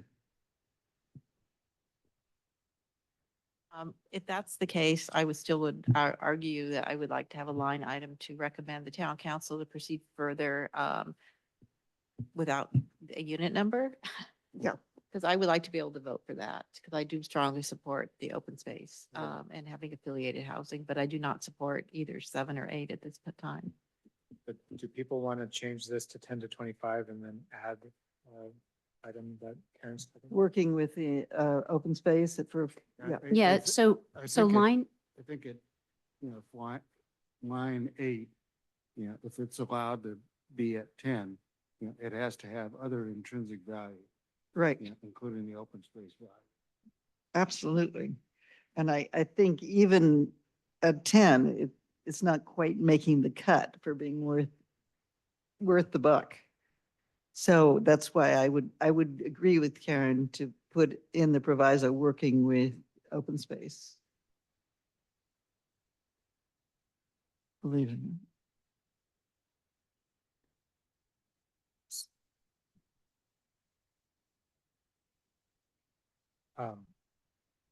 Okay. Should I change this to 10 to 25? People agree with that? are we adding in conjunction with open space? In Is that in conjunction. the same line? Next line. Well, okay, They're both in conjunction with open space. Yeah, I mean, Okay. that's kind of. We're the not doing background this without slide. open space. Yeah. Here. Mhm. Okay, and this is just affiliated housing? Affiliated housing, I'd be comfortable with.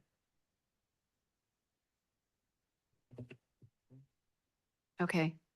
So And I number, changed the number there, so does anyone want to change their votes? well, Based on 10 what to I'd like 25? what I'd like to do, even though you have numbers filled in there, Ronnie, is I actually want to go through these again because people may have changed their minds and they may rank one more than the other. And I think also explaining if you're a 1, why it's a 1, very briefly. If you're a 6, why it's a 6, and so on and so forth.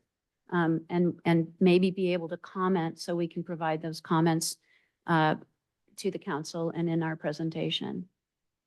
And also to mix things up, since we started with Carter the last time, I'm actually would like to start with you, and we'll go the other way this time. So as we'll just go through this quickly. So if it's number 1, recommend 1 site for 50 units, and everybody just go through, and we're just going to go right to left.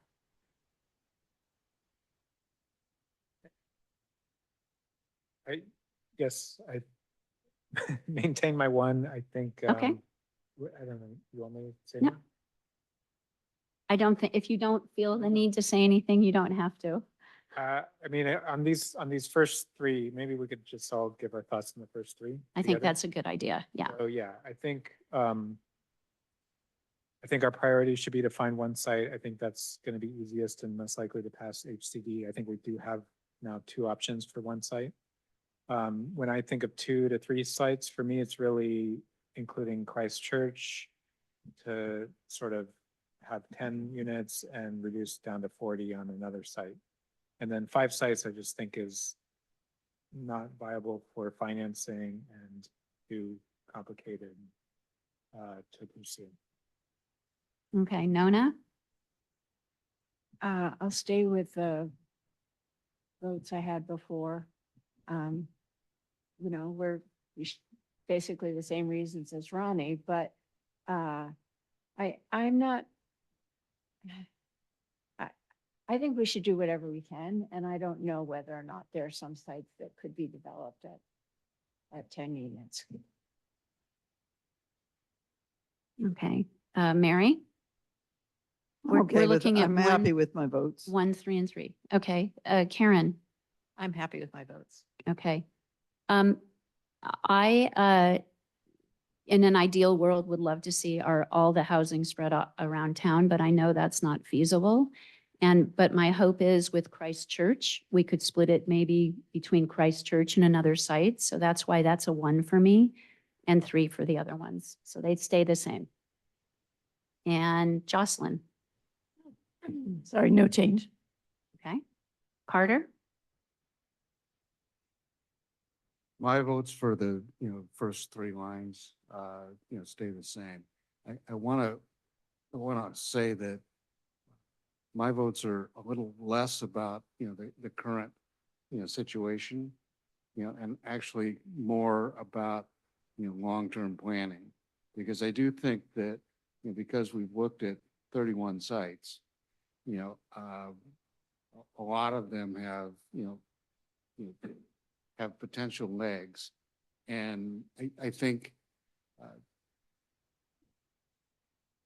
I understand why people are voting the way they are, but I'm voting because I think, certain kinds of sites make sense, long-term as well. Because I do think that, if we could identify multiple sites, for smaller groups, of buildings, we'd have a more integrated, kind of town, and be able to do more building in the Portola Valley way.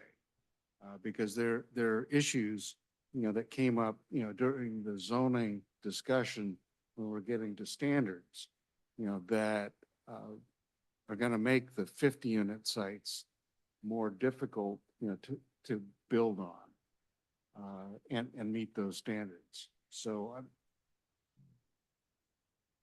probably a complicated way of saying that I'm voting on this based on what I think are appropriate sites for now.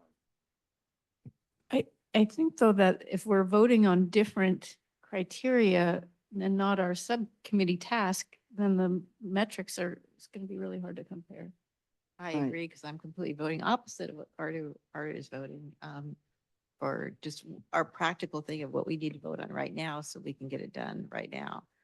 And that's why I'm not that enthusiastic about Christ Church. It's not that I'm not I don't want to, it's not that I don't want to support them because I do, but I don't see that they're ready yet in this time frame. And if they do drop in the next couple months, my vote might change, but I don't see them there quite there yet.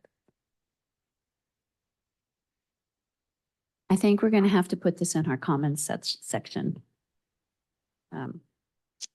Okay, so let's move on. Let's do it this way. Let's look at 3350 Alpine Road. And does anyone want it after today's discussion? Does anyone want to change their votes?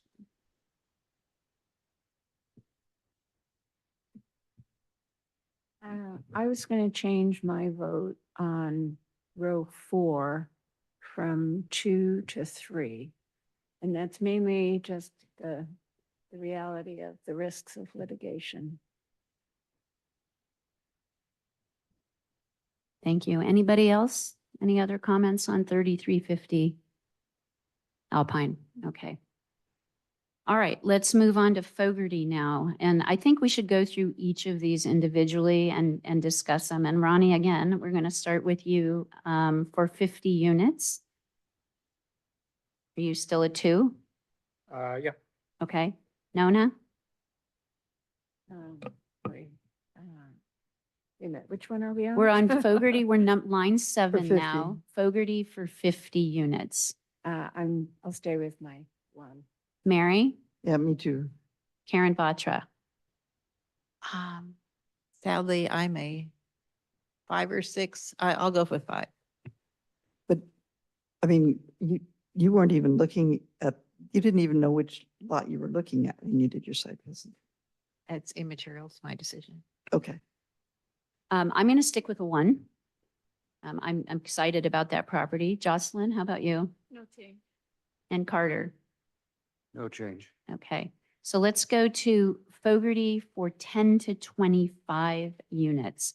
And this is, I just need clarification. This is just mixing it with another parcel somewhere else in town. Is that what that would be? When we say 10 to 25, we'd have to find another parcel in town to go with that. Okay, I mean, if we want to remove Dorothy Ford Park from our housing on, yeah. It Okay. could be 10 up there and reducing, or 20 up there and reducing okay, Dorothy Ford to 30. okay. All right, Ronnie? Yeah, I'm okay with 3. I'm supportive, yeah. Nona? 1. Good change, okay. Mary? Yeah, I'm a 1 too. 1 also. You want to explain? what Yeah, 5 to I 1? actually would love to hear that's because of the forestry, being able to support something with open space and forestry, what you talked about before. I'm putting words into your mouth, excuse me. Yeah, I think that if we could do 25 there, that I don't see a problem with that. For me, it's creating community. And I say, for me, it's creating community, and I love the idea of doing it as multi-use, maybe having some facilities up there that would help support a community. And I think it's really important for fire safety to have people who can live and work in the fire station and be available for us for protecting our the skyline and the whole Bay Area, actually. Yeah, I mean, I guess just, I don't know how many units are appropriate for some of the applications that I'm Exactly. talking about. So Yeah. I don't see why I wouldn't say a 1 to 25 if I'm saying a 1 to 50 on that. To me, it's a Especially little granular. Where there would be some kind of state subsidy or something that would kind of ease the cost burden. Okay, yeah, you're excited about the site. Yeah, okay. Karen Batra? I'm still a 6. Okay. I actually, since this moved up to 25 from 10, I'm going to move my vote up to a 3. I still wonder about the feasibility. I think doing more with mixed use might make more sense, but I still support that site. Jocelyn, No change. okay, and Carter. No change. Okay. All right. A whole new line here. Recommend Fogarty parcel for affiliated housing. Ronnie?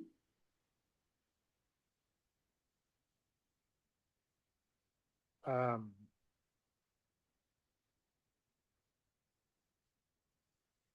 Yeah, I'm definitely not opposed to pursuing affiliated housing on Fogarty. I guess I don't feel like I want to recommend it as part of this process, the Sunrise process. So I think I'm a 4.5. Mhm. Because I don't want to move 4 because that's abstaining. Okay, no, Nona? I heard. What, oh, no, Nona, how do you feel about this? Who owns the site then in that case? We don't know.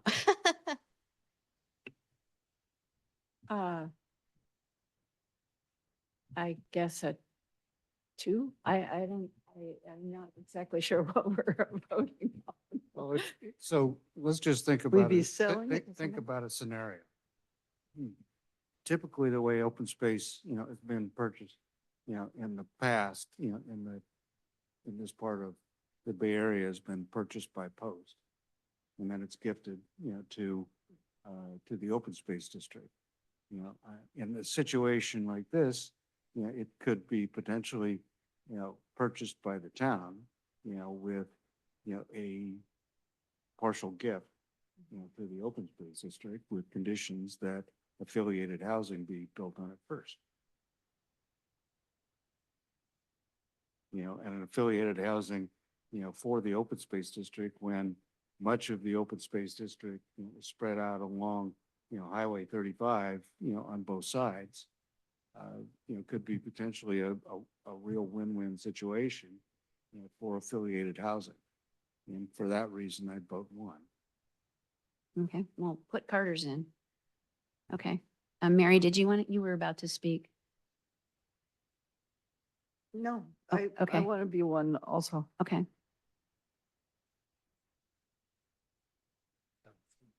Mary's a 1 and Nona. I was just saying that in a way, we're being too granular. There's so many steps in between.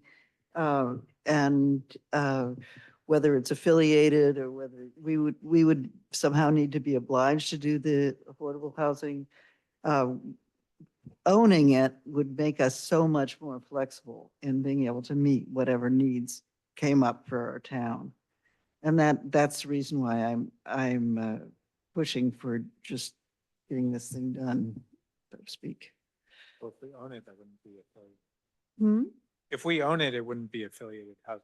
I don't know what affiliated housing means, except that it's affiliated. Well, with it's like the a Prairie business. House affiliated housing for their employees. So this would be a similar analogy that open space could have rangers and maintenance workers. You're assuming that our open space is needing rangers and. I'm just assuming that there would be an arrangement of some sort of people who support the parks could work there. Exactly how that happens, I don't know.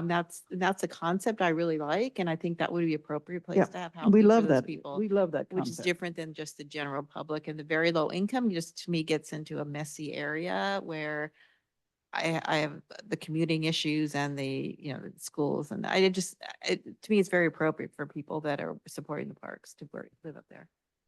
As staff, can I quickly share an excerpt from the housing element that explains affiliated housing? Yes, please. I mean. Yes, Sure. that's fine.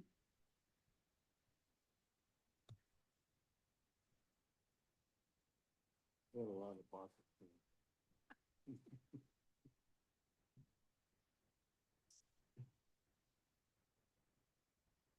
Let's keep voting. Well, She's gonna teleport it. Yeah, you better. okay. No. Keep voting. We're on a line here. Oh, well, okay, those are property owners. That's Sequoia's putting in, okay.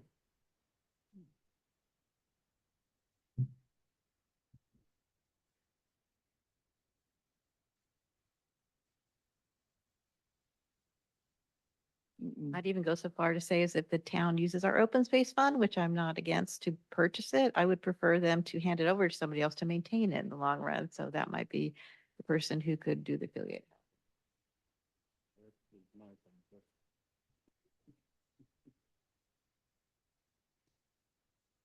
And in exchange, they also have to build housing at Hawthorne's. At what? At Hawthorne. And in exchange, they also have to do housing At- at Hawthorne's. Okay, then Yes. I'm a one. Has a high level of flexibility. I think this is not our. So, yeah, I think this is just saying that the affiliated housing is associated with the property owner and what is needed there, supporting that site. So, What you're looking at, is that on the? Are you you sharing know it? what, We're Emily, not seeing it's, it. oh, I'm sorry, it's on Zoom, but I think you're screen sharing. How, Let's finish our voting and yeah, then worry let's about. finish the voting on this. So the concept, though, is that this would be, can anyone summarize it All right, very since I started briefly? this, the concept is that housing would be for the employees of the people who own that property, and ideally it would be somebody who supports parks and open space in some respect. So I would see it be rangers or maintenance workers and, perhaps people who do some fire maintenance during the year, that kind of a facility. Kind of like when you go to a state park or a national park, there's places for those people to be able to actually live in a beautiful place and support the beautiful place.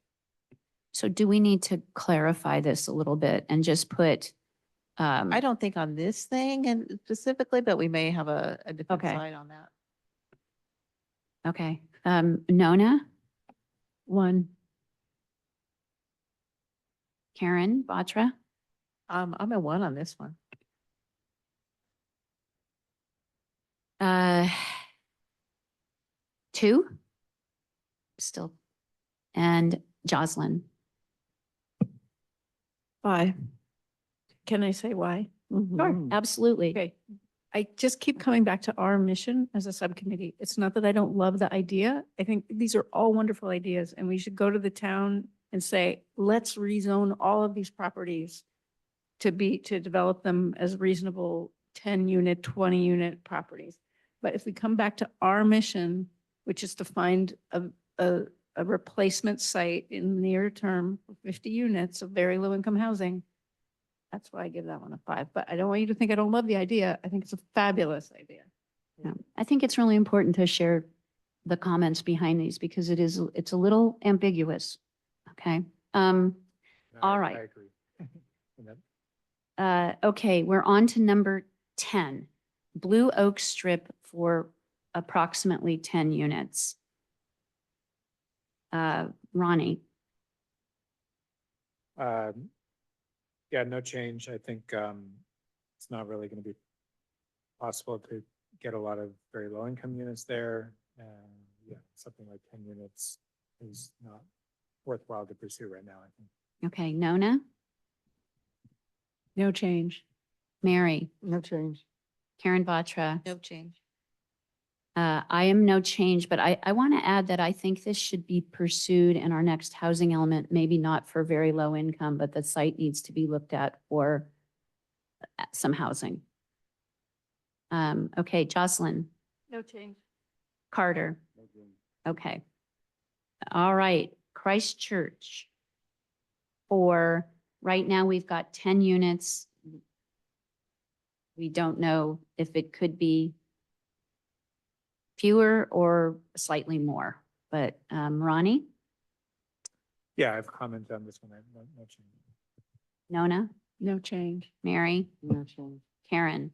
No change, but I did want to make the comment that I strongly support them, but until they have some sort of plan, I cannot recommend the meeting for 10-unit BLI unit. So it seems just too nebulous at this point to do anything but other than vote no.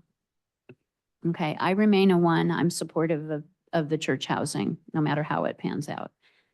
Jocelyn No change. and Carter. All right. town center substation strip for approximately 10 units. Ronnie? Let's do the substation and the soccer field at the same time. Okay, no change. I mean, the substation on its own, I think it's more trouble than it's worth and will negatively impact the field. The field will negatively impact the housing. And as far as building housing on the soccer field, I just don't think that is in our interest. And I think we need to keep our fields and, you know, Okay, Nona, I want to change the town center substation strip to 5. And then the reason is that it seemed to me that that could have been part of a package with Springdown, but if Springdown's not really on the table, then I don't see it. okay. Mary? I'm a no change. Okay, Karen Vatra. No change. I will go down to a 3 on that. I still think there could be like, I'm going to call it affiliate housing for, I'm on town, number, oh, I'm sorry, on the substation for 10 units, a 3. You're 2.5 currently going up to 3. Okay, it's going down, Down meaning and, okay, got it, got it, less got it, got it. supportive. Yes, yes. Yes, you're yes. right, it is. No, Yeah. You're totally right. And given that we have 2 great alternatives, I'll go to a 5 on the soccer field. Jocelyn? Okay, Carter? Okay. Okay, let's go to Hawthorne's and let's do both the 5 and the 50. And Ronnie? I'll change the 50 to a 6. I just don't think it's possible. And I guess I'd like people to explain more if they're voting for it, if they actually think it's viable. Well, Nona? In the interest of kind of discriminating more clearly between what's near term and what I think is long term, I'll stick with 1 for the 5 and go to 5 for the 50. All right, Mary? I'll go for a 5 With the 50? for the 50, yeah. Okay. Karen? I'll stick with the same for the short period that we're in. Okay, and I'm going to remain the same. I think it is possible by 2031, there could be staff housing there. Or at least a permit for it, right? It doesn't need to be built. It just needs a permit,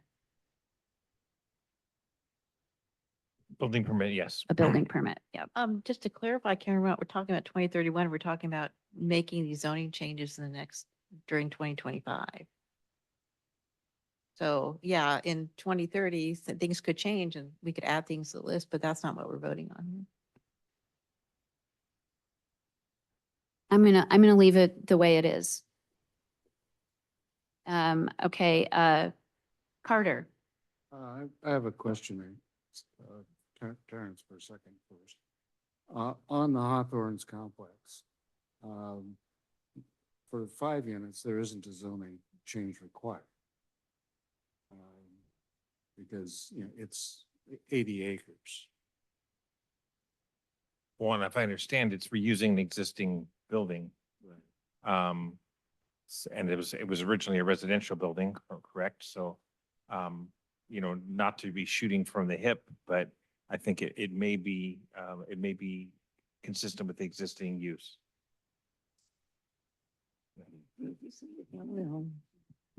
I'm not sure rezoning is necessary. Because, two units are allowed on, when you get over 10 acres without a zoning change, and 2 units are allowed on, anyway, the conversion of that building, I don't think requires a zoning change at all. And nor would the 50 units if it was, done, as part of their existing, well, they're soon to be enacted, conditional use permit. So, How does, HCD deal with, properties that don't need to be zoned, can't be zoned? Well, they want to see properties that are developed, that can be developed by right. So we'd have to demonstrate that that was the case. We could do that with the issuance of a conditional use permit. Perhaps, or just by citing the zoning regulations. I'd have to look at it a little more closely It's complicated as a publicly owned property. with a conservation easement. Yes. But, what is, what Nona, and the Open Space Committee, has been noticing, is the apparent flexibility, in the, conservation easement, that,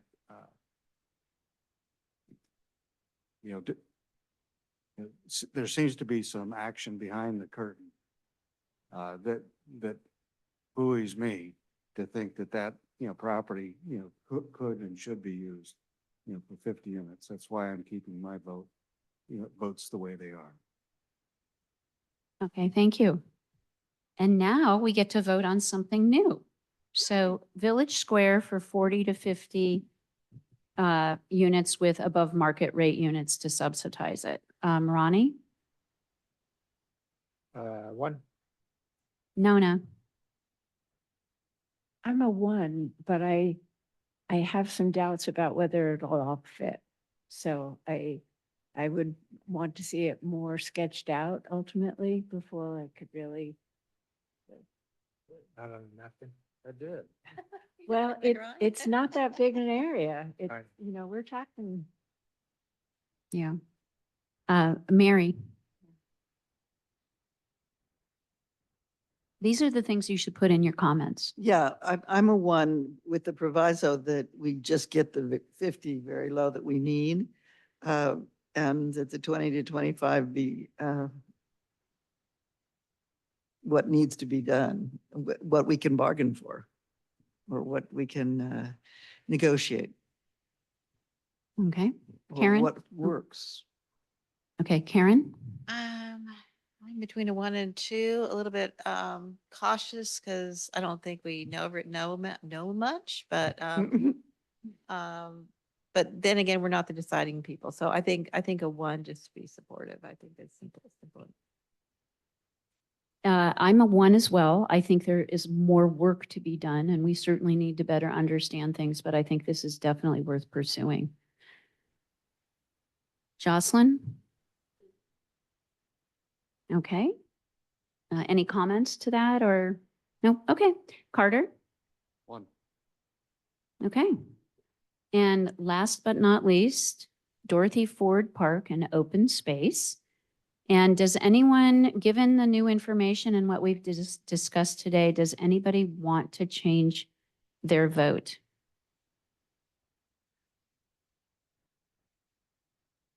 Okay.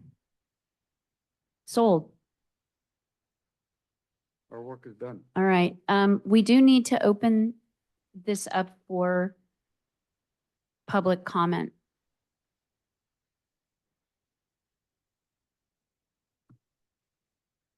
Holding the space for public comment. Anyone raise their hands? No hands are raised at this time. Okay, that is amazing. Is it midnight? Is that what happens?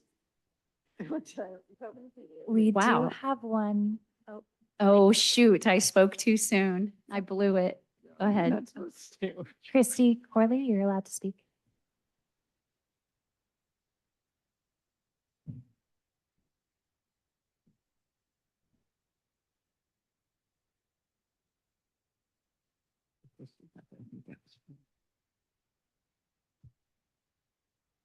Christy Corley? Oh, thank you. I just thought it would be helpful for the public to understand the differences with the church laws versus town laws versus bonus density. You know, a lot of people are trying to catch up with these terminologies. And I am concerned that the village square is being voted on, but the public didn't know it was coming, so I'm not sure this could be a final vote. So that's my concern as well, is that maybe more public knowledge on that. Thank you. Terrence, in terms of process, if we bring this to the council, so first of all, we're not the voting body. I want everybody to understand that we are going to the council with our thoughts and where we're netting out, which is what this grid shows. What do you see in terms of public comment availability as we move forward in this process? Great question. I think it's appropriate. You seem to be coming to a consensus on a scoring. I think it's appropriate for you as the chair to sit down with the subcommittee, which is the mayor and Mary, and sort of look at how the approach would be shaped and what kind of presentation you'd make. So I think from here, I think that's the best approach. But yes, I do want to reiterate, you are simply recommending to the town council which sites they should consider and pursue. It's their judgment that'll occur with your report in their staff, attached to a staff report available for the entire community ahead of their meeting. So there'll be plenty of chances for what you brought forward to be reviewed by the community in general, and also by the town council. So I think that's the right way to approach it. But definitely work with the mayor and the whole subcommittee, the mayor and Mary to get to the shape that would be presented to. Okay, thank you. Christy, you're heard. There will be time for more public comment. Okay, any other comments from the public? No hands are currently raised. Okay, great. Okay, item 4C, Oh, sorry. yeah. Maybe Oh, just to put in a yeah. plug, I guess, if people want to update their comments or add comments, I guess send them to me soon. Yeah, before the so next- I'll let everybody know when I'm going to meet with Mary and Judith about the process. But in the meantime, please be thinking about the comments you want to put in. Be as robust as you want to be. This is your opportunity. And it can go more than one page. Right, Ronnie? So this is it's really important that you share your feedback and your opinions and why you may have voted the way you did. And I appreciate everybody being straightforward and honest in how they're thinking. And that's diversity makes a good community. Can I make a request, in preparation for my comments? I'd like to have access, to what my votes were. Sure. Okay, so Rather than, I'll send out, I'll send these votes to Karen to send to the committee. thank you. like we did last time. With the comments. Well, the comments are in our agenda packet. Okay. Oh, you mean, Oh, the yeah. No, that's recorded fine. comments from the No, discussion? no. No, it's, for me, it'll help me, I'll intend to, respond to, kind of the groupings, of the ways that I voted, for the different, recommendations. okay, yeah, we will do what we did last time and we'll send it out. Ronnie's very quick, as you've noticed. I can send this He's right going now, to send but it right maybe I'm now. not allowed to. You're not allowed to, I think. that- Okay. I agree with Ronnie, but I don't vote like Ronnie. All right, so, And he'll follow up with me to make sure I got it. So we'll be good. okay, so we're on to 4C, the formation of subcommittees if necessary. I see a nod to me. Mary pointed out to me that all of our spreadsheets are just completely whacked between the subcommittees and what I'm maintaining and what she's looking at.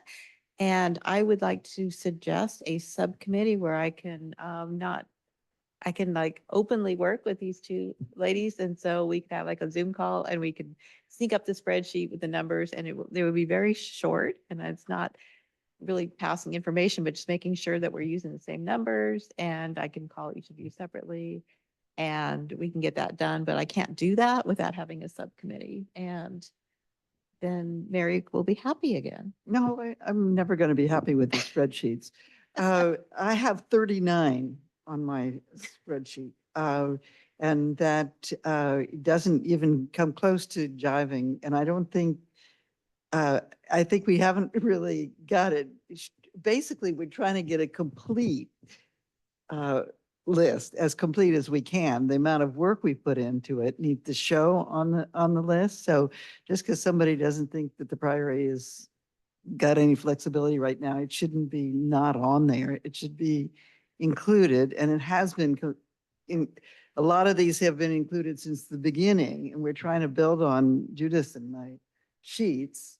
I don't think we should be dropping things off because we considered that they, at this point, this is all valuable information, is what I'm saying. And we want to carry forward the valuable information so that next time we go, we'll know who to call to find out about a particular plot, if the amount of work we've done to find out those people and make those connections. So I would be happy just leaving this work in its present chaos with my 39 sites and all of the information that's on there and all the comments and all the progress as a resource for future housing elements. Yeah, I mean, we obviously have a short-term goal, which is to try to find an appropriate site to replace Dorothy Ford Park. But we have, with all the work we've done, we want to capture all our institutional knowledge and set the stage for moving forward for the next cycle. And so it is important that we get that list together. And Karen, I think, is doing a great job keeping the master list, very on top of things. And if it makes sense to have the subcommittees, we need to make or subcommittee, we need to make a motion for that. Or maybe I should just work with Mary directly, and Mary, would that make more sense? And that Yeah. I can, Yeah, because openly look at your list. Remember, I've been and- attending all of these groups, yeah. Yeah, well, I don't know. I mean, I was dealing with these ladies before. So I mean, I'm open. I realize how messy the problem is, and I expected it with the Brown Act to get messy. But I think we should have a clean list and a clean one for the public. So maybe I should just work with you. I So- think that's right, because I've been on all these. Okay, that's All fine. these, and I put in the work to try and clean up everybody else's, Well, everybody else's list and make them so that we showed the work that each of the subcommittees have done. So in that light, then we no longer have subcommittee lists. We just have your complete list and we have the public facing complete list, and we just drop the subcommittee list. Well, it's part of the record, right? Yeah, it's like, Part that's of the where we'll record. take forward, because now It- that's a It different didn't model. disappear. All that good work didn't disappear. No, just the model is different. Yeah. Because then we don't worry about the other lists at all. We can just drop them and just you and I sync, and then we're okay. So we have a subcommittee. I propose a subcommittee with you and Mary. So the idea is we have a non-public list? Sort of.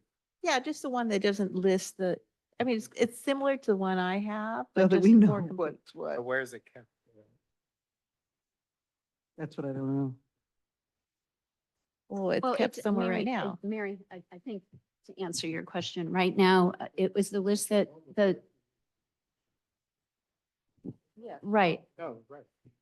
right. Yeah. So there's the list, there's a list that the town council For redacted. subcommittee started and was working on as they were identifying properties.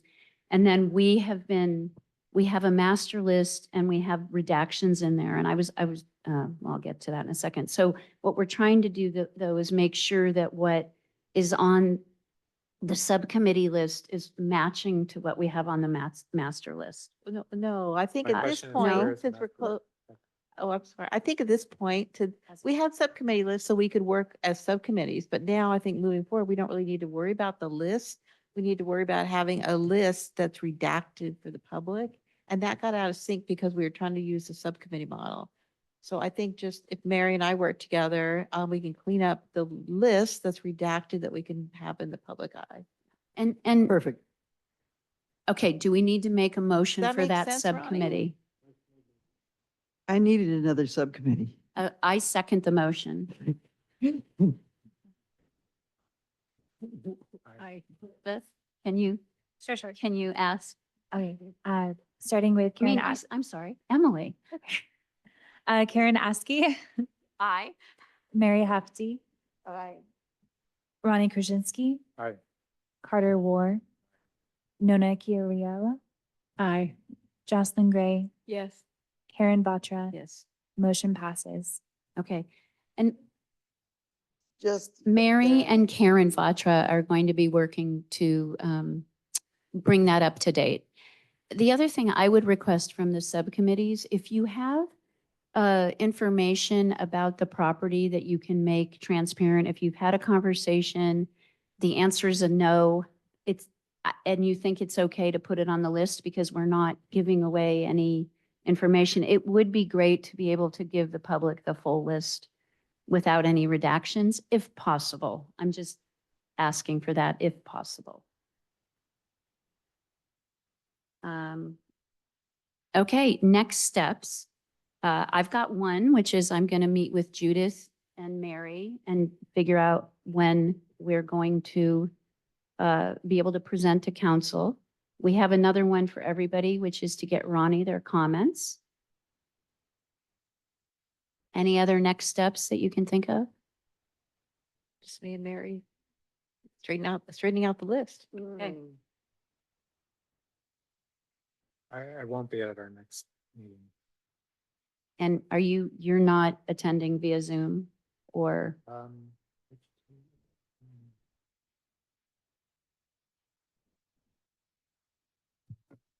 Then- February 18th. The next meeting is Tuesday, February 18th at 5 PM. We necessarily do. This one's at 5. It's on a Tuesday because there's a Parks and Rec Committee meeting at 7:30. We may not necessarily need to meet. Yeah, but Well, should we? I think it's- decide to not meet? So- I think we need to have that on the schedule. And then if, We won't be able to talk about it as a committee. except for- I'm not following you. Well, if we wanted to talk as a committee about whether or not we should meet, I guess we have to do that now. Otherwise, I guess we make a call. I thought that Brown Act, you could schedule meetings and such and not have to do that in public. Am I incorrect on that? No, you can schedule meetings. However, your best bet is to schedule the meeting and the chair can cancel it Yeah. if necessary. But we can't discuss as a group in the meantime on email whether or not we should have a meeting. right? No. Correct. You should not. I'll be able to decide if we need to have the meeting or not after my meeting. Well, just for clarification at this moment, do you foresee anything at the immediate moment that we didn't need to discuss at another meeting? No. Does everybody feel that we're in good shape with the presentation as long as we get our individual comments in? Yeah, and then. Okay. But I'm still going to keep the meeting on the schedule. Yes, I think it's a good Okay. idea. Something might come up that's Yep. important enough to meet, but, Yep. um, Maybe there'll be more outreach and there'll be another site. yeah, get to work, everybody. And we So- don't need a vote for submitting, is that right?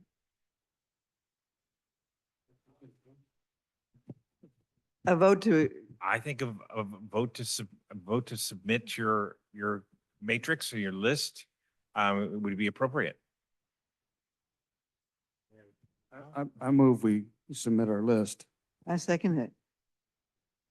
And the entire report with additional comments, the voting, everything that we developed, I think, is ready enough to be sent in.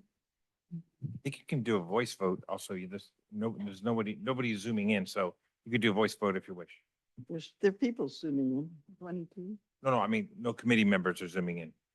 Are we Um, voting on, did your motion say to submit what we have right now or allow for? Comments. Allow for the completion of individual comments. Because individual comments are not subject to other people's opinion. We've made our votes, associated with the, our list of potential sites. We have, our larger list of the sites that we looked at. That is really just a matter of recording that in one location. I think it's a matter of cleaning up what's already been prepared. It's not about, any new information or new discussion. So that's why I'm moving, to clean up our, our work and submit it, with the discretion of the chair, to decide if there's something else she wants us, to see, or to vote on. Because I don't think that there's new information coming. I second that motion. Okay, so the motion is that we are going to submit the presentation with individual comments to come to Ronnie. And we view it right now as final. We will, that's the motion. I'll stop there. Aye. We're doing it. All in. Sorry. I feel we should do roll, I mean, we had roll call in other ones, and this is like it's the fine. most important one. Yeah. All right, we'll start with Karen Askey, Here, aye, yes. Mary Hefty, Aye. Ronnie Krasinski, Yes. Carter Ward, Yes. Nona Chiarello, Aye. Jocelyn Gray, Yes. Karen Batra. Yes. Wow. I wish I had a bottle of champagne or case. I think we're allowed to. Okay, so I will, the meeting is still on the schedule. Stay tuned. Thank you all. You guys have done an amazing amount of work, and it's been a very short amount of time. And all I can say is thank you. And let's keep our fingers crossed. Meeting is adjourned at, You don't want my report? Oh. oh, okay, I'm so Mess. sorry. Okay. So we're on to item 5. Too Karen fast. already spoke. We're on 5B. And Terrence, are there any updates on when we might have an update on our RENA status or and when we might get our certification? Okay, first, just in terms of RENA status, and again, remember, RENA doesn't require that we actually produce units, but I know the committee is interested in how we're doing. So in calendar year 2024, we had 8 ADUs completed, and we had 1 junior ADU. A junior ADU is attached to an existing building. And there were 5 new single-family homes completed. That was in calendar year 2024. Right now, under construction, we have 11 detached homes, 5 of which have ADUs associated with them, even though they're new construction. We have 8 ADUs that are standalone ADUs and 3 junior ADUs that are under construction at the moment. And there's a total of, so that's a total of 16 ADUs under construction. Just to note, we haven't created any dedicated affordable housing, but the town did approve 6 low-income units and 6 moderate-income units as part of the Stanford Portola Terrace project. They're obviously not under construction yet, but that's been approved. The RENA requires accommodating 115 low and very low-income units, either high density or ADUs, and 39 moderate-income units, and 99 market rate units. So that breaks down to per year, the town should be producing about 14 high density or ADUs per year, and about 5 medium density units per year, and 12 or so low density market rate units. So based on that, we're not far again, we're not actually required to produce units, but just to get a sense of where we're going. Based on what we have under construction and what we did last year, we're not far behind the track of where you would want the town to be. Where you're short is the actual dedicated units that are constructed and restricted with housing, but you're generally on the right track. Before I talk about the housing element, are there any questions about that? Yeah, is Willow Commons included in those numbers? No, it is not. Okay, so we'll have those as well. Yes. Bring on the champagne. I did have a question.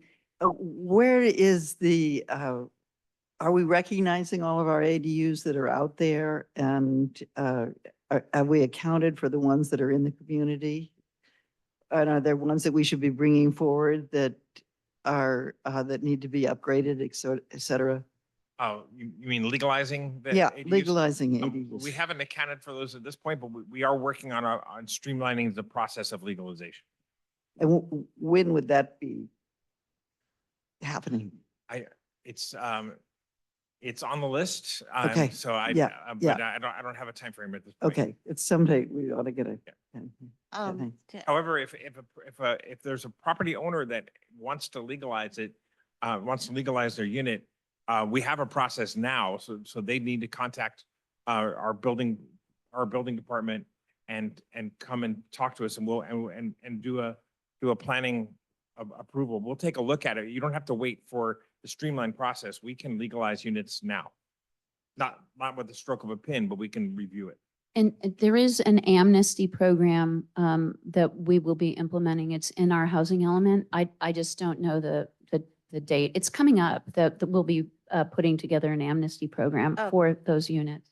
Terrence, I attended a little event hosted by, I think, 21 Elements, and we discussed this. And their understanding was amnesty programs are actually super simple as long as there isn't a safety hazard, that you basically can get your unit approved. But they also said that they will not count towards RENA numbers.